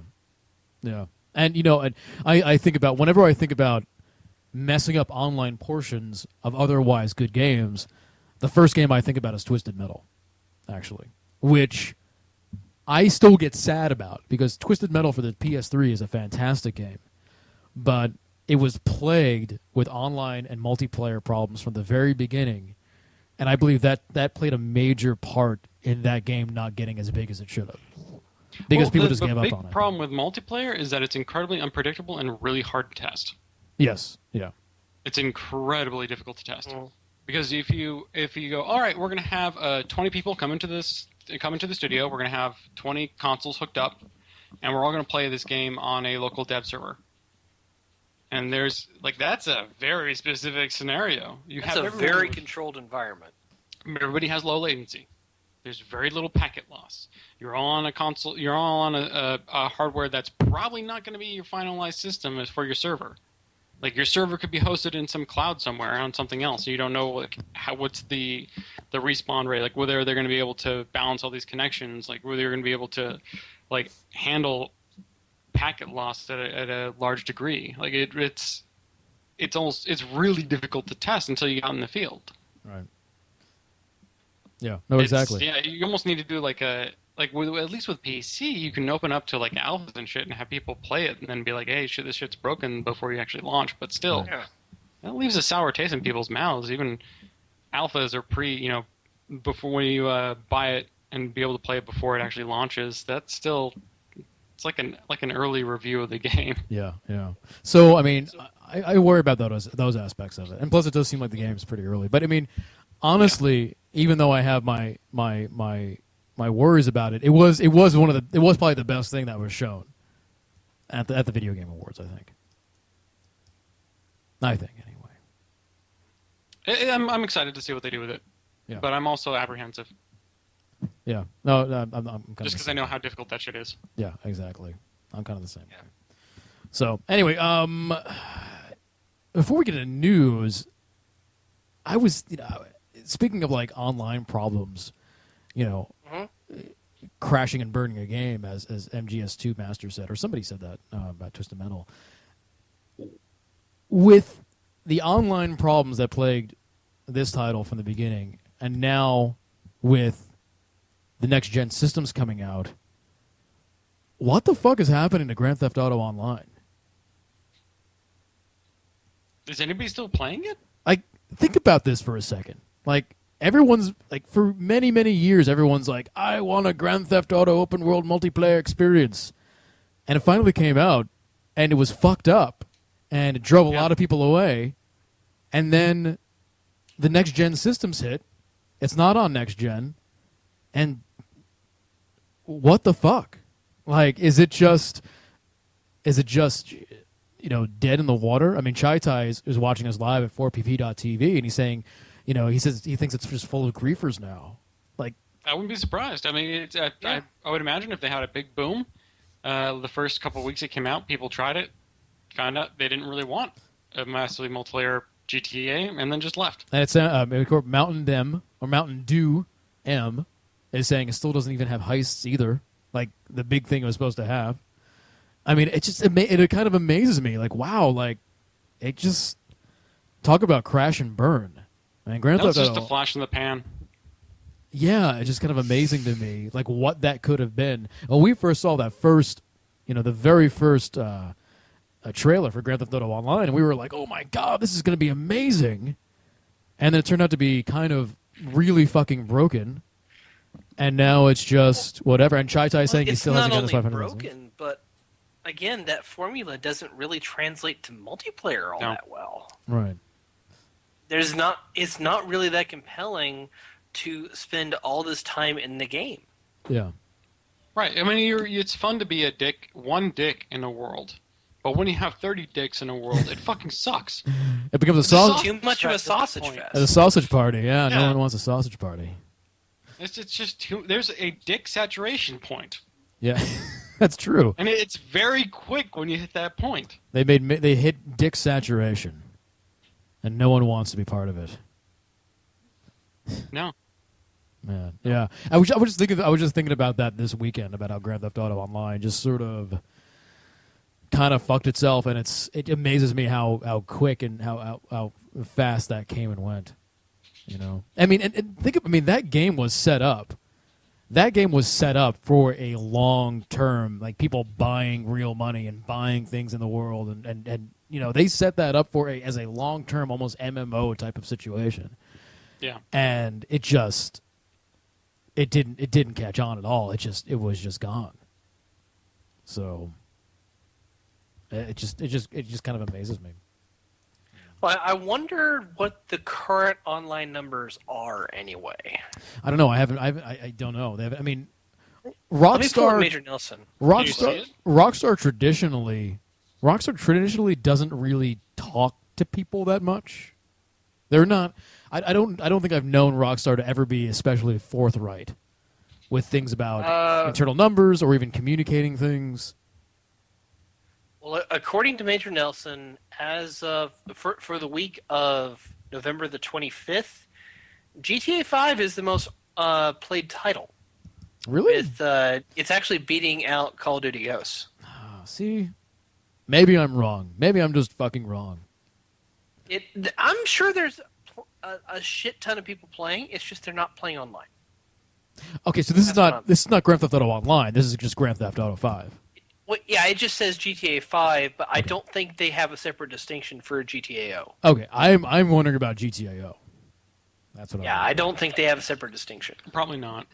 It's gonna be really hard to look without getting the information from Rockstar to what people are actually playing on the servers. Right. I mean, Rockstar. I mean, I wonder if anybody in chat knows if you're playing Grand Theft Auto Online, have they even turned on the system where you can buy money with real money yet? Because they turned that off a long time ago because people were just messing with the system. So I'm wondering if that's shit was real broke. Yeah, so I'm wondering if that's even turned back on yet. Oh, interesting. Anyway, news. Do we have any news? I played a game. Oh, you played a game, Bob? Yeah. I actually beat a game. You beat a game? Yeah. I was so proud of you. You obviously need more Chris to do. would be proud of me. What did you beat? Let's hear about it. Mass Effect 2. You beat Mass Effect 2. I'm so proud of you. You deserve look at me. 2 years after the fact. Yeah. 3 years. It might be actually 4. It came out in 09 or 010, I think. Fuck, okay. 3 years after the fact. You beat. It's been so long that I hardly remember what happened in Mass Effect 2. You fought a giant robot baby. Oh, that's right. The robot with the needle hands, right? Yeah. Oh, there was no needle hands, but close enough. No, it had You get it had needle hands, needle fingers. You're thinking of the Scarecrow in Arkham. No, it had needle fingers of some sort. It had like glass on the fingers. You need to break the glass on the fingers. No, they were giant tubes that were plugged into the arms. Trust me, I beat it like 2 days ago. Oh, okay, I'll trust you then. Yeah, that was. I wasn't too sure, because I kept trying to. I got back into it because I was like, all right, fuck it, I need to finish this game because I played it last year. I think wasn't I last playing it like a year ago? It's been a long time you've been playing Mass Effect. Because I remember I mentioned it and I was like, oh yeah, I'm playing Mass Effect 2. I think I picked it right up after I beat Mass Effect 1 like 2 years ago, or a year ago. But I kept trying to figure out like what's the best way to how do I beat the game without having that many of my teammates die. So I ended up doing all their loyalty missions, and then I ran out of things to upgrade, and then I was like, all right, I'm not going to scan all these planets. I have way too much minerals already. Right. And I'm not going to do all these side quests. Fuck it. You're just charging right. You're going to charge right through. Yeah, I didn't lose anyone actually. And really? The ship fine. So I think I did everything right. Yeah. Well, if you do everybody's loyalty missions and stuff. That's the loyalty missions are easy. Yeah, so to make sure the ship stays intact, the two biggest things you need to do are all the loyalty missions and all the ship upgrades. Yep, yeah, all the ship upgrades got done. And if you do that, the one that was the stupid superficial one where you didn't get scars. Right. Yeah, and that's not necessary. No. Right. So. Well, I mean, if you had to upgrade that, I would be fucking pissed that your beautification actually affect the survival of your ship. Right, exactly. Calm the fuck on. Well, you did better than I did because I actually did lose people. So. Oh yeah, actually no, I got everyone, including Jack. I hated Jack. Fuck Jack. Oh, see, Jack who died for me, and I wanted Jack to live because I thought. Oh, good. I thought Jack was hot. I wanted Jack to live. Oh, it's because I probably know why. Because if you did all the loyalty missions, you have to make certain choices. Yeah. And unless you have enough Paragon or Renegade, you can't get back loyalty. I think I remember what it was. No, I made Jack mad. I yelled at her for something. Yep. No, I know which one you're talking about. Yeah, and she got mad at me, and I was like, oh, fuck. I think I just screwed that up. And then, no, I did the same thing. And then I was like, fuck, the only way I can get her back is if I have enough Paragon points. So I went around and started talking to everyone. I got 6 or 7 Paragon points. I went back and talked to her, and I was able to do it. Right. It was just on the very edge of it. Yeah. See, so I have to know a few things. Number one, did you rescue the entire crew? Yeah, I think so. How many people were there? Well, it depends on what you did when you went to go through the Omega relay. Mm-hmm. So did you, as soon as the cutscene played and you played as Joker and the crew came back, did you immediately go through the Omega relay? Yeah. Okay, that means you rescued the entire crew. Good. Yeah, I'm pretty sure I got all the crew. I mean, everybody I recognized that was there. I mean, Kelly was there, and everybody, the doctor was there, and everybody I recognized was there. Yeah, I rescued Kelly. I remember getting the entire crew on my second playthrough, and I loaded that into Mass Effect 3, but I never encountered her. I don't know why. But I almost wish you would go back and play through the ending again, so you could well, no, you did rescue Jack. It was just that lost Jack. Yeah, just I got everybody. I 100% it. I guess I got the super good ending. Yeah, well, she actually has a series of pretty cool. She has her own mission in Mass Effect 3. Cool. I have Mass Effect 3. I probably will play it at some point. I'm looking at how much I played. I played 33 hours of Mass Effect, 36 hours of Mass Effect 2. Mm-hmm. I'm going to finish Mass Effect 3 after I ship my game. Mm-hmm. So 2015. 2015. Oh, God. 2015. So by that time you'll probably... By then Mass Effect 4 will be out. Oh, we'll be playing Dragon Age Inquisition, and... No, we're playing Dragon Age Inquisition next year, right? End of next year? Well, actually, no, probably 2015. You're right. Yeah. No, Dragon Age sounds right for next year. Next year? Yeah. Because we've already seen some gameplay footage. I wouldn't be surprised if it was end of next year, like November next year. I fucking hope they take their time. Yeah, me too. I think they've been taking their time already. I think they're ready to ship this product. I think they learned their lesson about Dragon Age 2. I don't think they're going to make... Dragon Age 2 is good, except for all the fucking repeated content. Well, the repeated content, just the shortcuts, all that kind of stuff. Yeah. So. Yeah, it was, and there was definitely a lot of streamlining that kind of ripped out a lot of the content that they would have done otherwise. Mm-hmm. Yeah. Well, when you play Mass Effect 3 and you get to play multiplayer, I'm sure Chris will help you out. I'll join you, no matter what. I'm on PC. Navigating. I will buy it and I will join you on PC. Because by that time, Chris will get it on Steam sale for like $5. It's not on Steam. You have to get it. It's only on Origin. Oh, okay. Yeah. Well, there'll be an But Origin. You can get you can get all the Mass Effects. I don't know if they're still doing this deal, but you could get all of them for like $17, $18 on Origin. Nice. So that's not bad. Yeah, no, that's not bad at all. No. So, well, congratulations, Bob. What did you think of it? The combat in Mass Effect kind of sucks. It's like third-person shootery. It's better than Mass Effect 1. It is better. It's definitely. I completely agree. It's better than Mass Effect 1, but it's not that exciting. Yeah. Well, it gets really better. Exciting. It gets better in 3. Better than 3. Yeah, I think that my main problem was that I was not. I played on like normal mode or something like that, so it was not at all difficult. Yeah. Not at all difficult. So I didn't have to really use my squad that much. Right. I never told them to like go behind cover here, use this ability. I never did. Yeah. It didn't even matter if they died. I would kill everything by myself. In 3, you have to utilize team tactics a little bit more, and it's a little smarter too. So yeah, at the same time, your AI is so much better in 3. Mm-hmm. Yeah, they'll actually do what you want them to do. Yeah, the AI in 2 pissed me off so much. I would have people, my teammates, my bionic specialist, running up and then like shooting people from 2 feet away and getting just clusterfucked. I remember that. I do remember that happening. And I would just look at them and be like, "What the fuck are you doing up there? Get the hell back here!" Yeah. But, nope, I'm going to go run right up to this Krogan who has a shotgun, and then I'm going to shoot him with my little pistol. I remember Jack kept on doing that. Running out of cover and running up to Jack. people. That's why you hated Jack, because you kept on doing that shit. No, I just never used her because I just hated her character. Oh, okay. Yeah. Oh, man. I think that going is the characters. The characters in the story. I like the story, the universe, and everybody's story behind themselves. Yeah. Their backstories and whatnot. If it was purely just scanning planets and Mass Effect 2 combat, Jesus Christ, I would have dropped out so quick. I was one of the few people who actually enjoyed scanning planets. I found it very meditative and relaxing. It was okay, but I did it more than enough to get all the minerals I needed, to get all the upgrades I needed, Mm-hmm. and after that. No. Yeah, that's about when you stop. Well, the funny thing is that the scanning you did was probably better. So when I started playing Mass Effect 2, it was pre-patch scanning, which was a lot slower. Yeah, it was a grind. It really was. Yeah, it was a lot slower, and then they patched it to be a little more, not necessarily streamlined, but just faster. So faster. I would say it was pretty twice damn as slow. fast. God damn, really? Twice as fast? It was already pretty damn slow. Yeah, no, it was really slow and tedious when they first came out. Yeah. It's pretty And amazing. also, I played the enhanced edition of Mass Effect 1, which had the PC upgrades to the UI, too.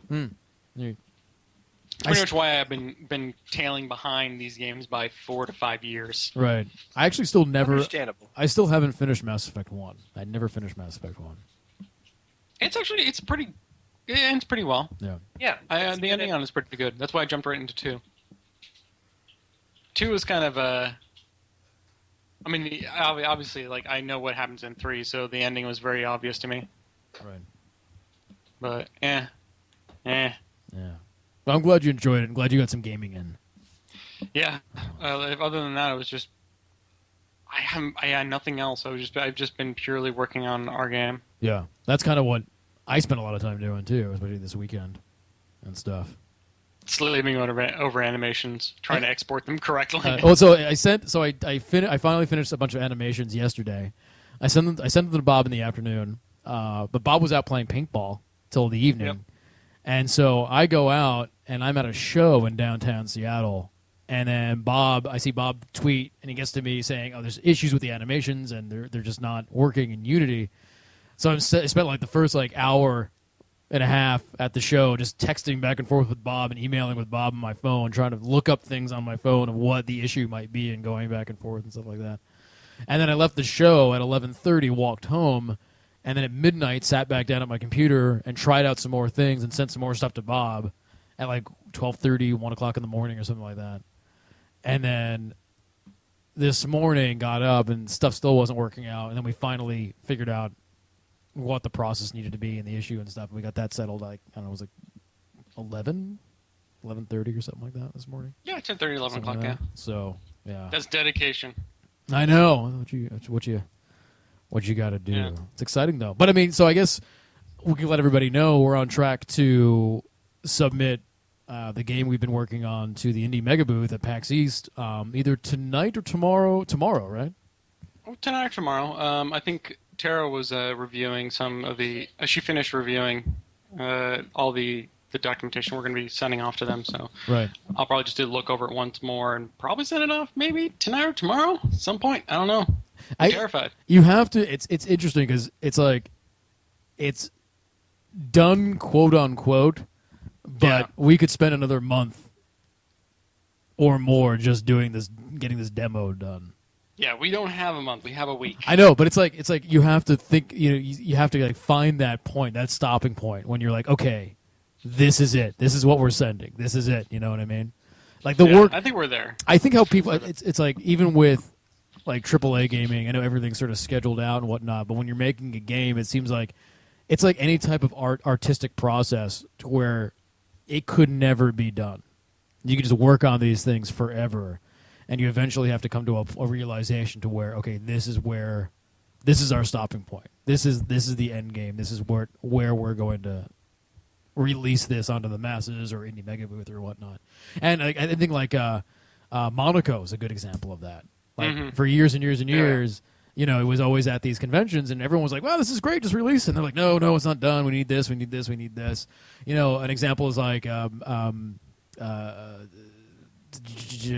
Chris Hecker's game. As an example. Spy Party. To where like 4 years ago we were like, "This is awesome, release it." And he's like, No. There's all this stuff I need to do, and it's been getting better and better, and there's new graphics going in and stuff like that. But I think when you're putting these things together, you always want to do more stuff. I mean, I'll send stuff to Bob and I'll go, "Yeah, it's pretty good, but I bet I can give you 4 more revisions that'll be better." Yeah, oh yeah. I've had many different revisions of different models from you. Yeah. So it's just kind of interesting. So like if we submit it tonight or tomorrow or even Tuesday, like I doubt there'd be much significant changes. It's just coming to terms with the fact that this is what we're sending, I think. Yeah, no, I want to get it out probably by tomorrow at latest, because it's just I always go through these. I find myself kind of cycling between, and I guess this is just everyone's kind of general experience with creative endeavors. Is you work on something and you go, this is awesome, this is really great, this is really cool, and you show it to people, you go, this is that's really cool, and then you get into a period of self doubt and you go, wait, is this any good? Right. Like I've been looking at this thing. I think there's this problem with it. Like this isn't very clear. This thing doesn't actually work that well. Like was this idea actually any good at all? And then they're just kind of thinking like, oh man, like do I really want to do I want to work on this anymore? Like do I want to continue on this? Is it actually worth it anymore? And then you go into another phase of like you get more work done on it. People put more stuff into it, and then you look at it again and you go, wait, no, this is really cool. Why was I thinking before? Yeah, this is fucking awesome. Right. You show it to other people, more people, and you get like, oh no, this is really cool. And you get all excited about it, and then after 2 or 3 weeks, that wears off, and you go, oh man, was this cool? Why did I think this was this cool? Right. This is happening to me like every 2 or 3 weeks. It's Really? fucking annoying. That's funny. It's man. terrible. Yeah. I just want it to be over. You got a bit of time before that happens. About another year and a half. A year and a half to 2 years. God damn it. So, but no, it's exciting. So I think fingers crossed. I don't know how long it's going to take before they get back to us. January 13th. That is the actual day. Yeah, it's the end date. No, but I mean, when do they get back to the people who are getting in? January 13th. Oh, I see. So they don't contact you individually. They just release the list. Oh, I don't know. They may come out and contact you individually. They may be like, oh, yeah, no, you're totally in, just so you can make plans early enough. I don't know. This is the first time they've done this kind of long process. Right. So. But the 13th is, if you haven't heard back by the 13th, they'll probably send out stuff like saying, hey, sorry, bro. Sorry, bitch. Because they're working with a lot of people. They have to talk to them. There's a lot of back and forth with the process. They'll actually talk to the people who submitted the applications and talk about alternatives and what they can commit on, that kind of thing. So it's a kind of a longer selection process over just like, oh, here's the list, you're done. It's no, you have to work with these people in order to make sure they're actually going to be at a show on a specific date. Right. They want to make sure you are going to show up. That totally makes sense. That totally makes sense. So it's a much more involved process. Yeah, no, I get it. So, but anyway, it's exciting. It is after 10. Is there any news we absolutely want to talk about before we put this puppy to bed, or are we? There's a few things I can rattle off real quick. Well, rattle them off. Rattle me up, baby. Just give me some rattling. Rattle it. Rattle like a baby having a stroke. Okay. Wow, my headset's actually dying, so we do have to go. Star Citizen has hit 34 million. Oh my God, it's ridiculous. Yeah, I know. Let's see. Final Fantasy VIII has been released on Steam. Mm-hmm. Yep. And from what I understand, that never actually got released in the States. So It never did? yeah, well, and not the PC version. Oh, no, yeah. I was going to say, I swear to God it was on the PlayStation. Yeah. No, I remember playing the crap out of it. It was good. And it actually includes the Chocobo World. It was a little mini game that came with the Pocket Station that was only released in Japan. So, yeah. As part of the VGX announcements, Telltale announced 2 new projects, which means they have 4 at one time right now, which kind of blows my mind. So we've got Borderlands 2, or it's called Tales from Borderlands, right? And it's starring other different Vault Hunters. So it's like a point-and-click adventure that they normally do with the Borderlands cross-content? I have to assume. Okay. The other one is Game of Thrones. So it's been confirmed there actually is a Game of Thrones Telltale game. Are they doing? I can only hope that it's better than the other Game of Thrones games. Yeah, I heard that one was pretty shitty. You okay, Chris? What's going on over there? You having some problems? Oh, sorry. 1 second. Sorry. He's plugging himself in. I'm wondering if they're doing a Game of Thrones Telltale games, how? Because we all know what happens. They'll probably do a different set of stories because That's what there's I'm actually hoping. a lot of different parallel storylines going on. That's what I'm hoping. It'll be happens. Joffrey's origin story. Ew, what? What? You're joking. No, I'm just kidding. His mom was doing his brother Right. or his uncle. Yes. Terrifying. Hit the right stick. Put it in your sister's poontang. What? Come inside. Come outside. It's a choice. All right, 2 more things. There's a report of what's being called the Threshold update, which is a unifying update to Windows 8 and Xbox One, which is supposedly going to make not one-to-one parity possible for developers, but rather something close to that. What do you mean? Which will share a lot of common elements. Wait, so explain that again. I missed that. Okay, so and we all know that Xbox One is essentially the console version of Windows 8, right? Right. And Microsoft has always positioned the development of their system in which if you're making a game for Windows, you can easily port it to an Xbox. Well, there's supposedly sometime next year, there's a report that says there will be a platform update for actually Windows 8, Windows Phone, and Xbox One, which will make it even easier for them to bridge the gap for developers, to make it easier for them to make stuff. Interesting. Okay.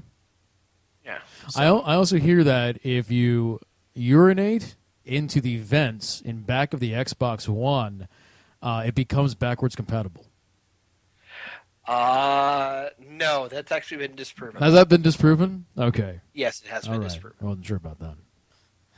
And the last thing I have is something for you, Joseph. Oh, okay. And it's something that happened a few weeks ago, but I completely forgot to mention it the last time we had cocktail time, and then we didn't do a cocktail time last week. Right. So, our good old friend, your good old friend, Will Brierly. Oh, you yeah. remember him, right? I do. Soda Drinker Pro. Well, yes. Well, he announced and released 2 weeks ago the full 100-level version of Soda Drinker Pro. I can just simulate drinking soda all day long. I'll never be thirsty again. I'll never be thirsty again. That's fantastic. So, is I'm thinking that where is this released? Is it on like Steam or is it? I believe it was on Steam Greenlight. Okay. But you can download it from their main site. Right. Okay. Yeah, they're doing a Greenlight. They were doing a Greenlight campaign. Let me find this because I want to. If this is not Greenlight, we need to get this fucking Greenlight. Mm-hmm. Yeah. Soda Drinker Pro. Let me. Wayward Warrior, a subscriber over at 4pp.tv, says he said I can taste the soda already. Yeah. So I'm just thinking that, for Way Back Wednesday one of these days, you may want to, spend a little bit of time playing that. I might just do that. I have because the first 10 levels are the same 10 levels that they've always had, but then there's 90 more. I want to drink soda in a dark room with a white tiger. And I can do that. I wouldn't be surprised if that's one of the levels. I know. I think that was one that was under development. So I'm looking forward to that. So there it is. So there's the green light. Shifting bits just put it into chat. You can just say Bob. Bob, put it into chat. I should just say Bob. But yeah, I'll have to get on that. We should get that Steam Greenlight. That's been on Steam Greenlight for a long time, hasn't it?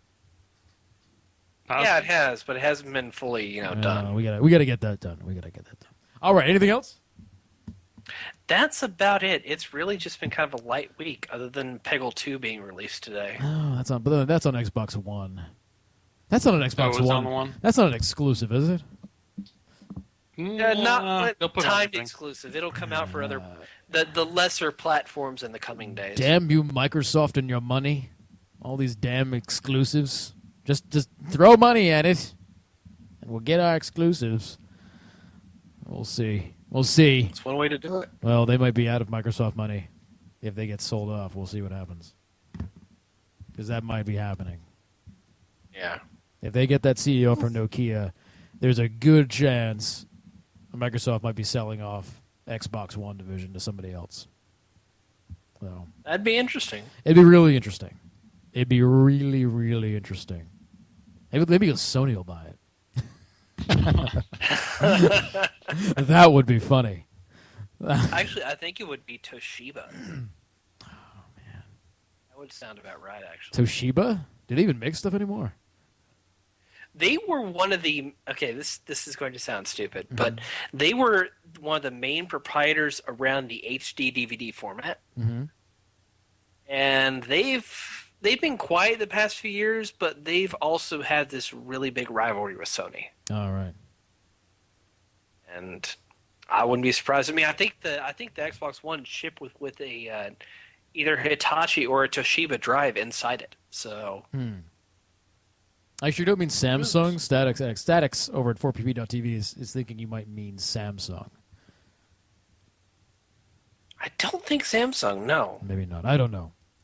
I may be completely wrong. Statics may be right. I don't know. Well, It's we'll too see. late. I can't think. Yeah. I will see. I'm fearful of Tuesday now. Yeah. That's going to be one to watch. We'll have to make sure everyone watches that. All right, let us do our final thoughts. Our cocktail time chaser, what we call it. Final thoughts of the night. I'll go first. My final thought this evening is I'm very proud. I'm exceptionally proud of my good friend Chris Davis and what he's been able to accomplish tonight. Breaking through barriers, charging ahead like a tip of the spear, putting people's various lives in danger because he wants to go for the gold. And the gold he did get. I'm looking forward to Tuesday with the spicy habanero peppers. I'm looking forward to an evening to remember with Chris Davis. There's going to be shirtless Chris and a corncob pipe and candles, I'm hoping, and incense. Oh, I won't need pants at all. I won't need pants at all. I'm just very happy. And that's my final thought of the night. Chris Davis, why don't you go next? My final thought is that after that wonderful little speech there, Joseph, I'm actually terrified for Tuesday night as well as what will happen Wednesday morning. Well, as you should be. As you should be. It'll be glorious, though. Do not worry. It'll be glorious. You will live on in glory. Like a Man-O-War song. I will be remembered. Right. Oh, yes. And chastised, most probably. Chastised, yes. Bob. Oh, my final thought is why the fuck did they have to do a fall sale on Steam? Why the fuck did they have to do a fall sale? I know I'm gonna be buying more games in another 3 weeks. Why the fuck did they have to do that to me last week?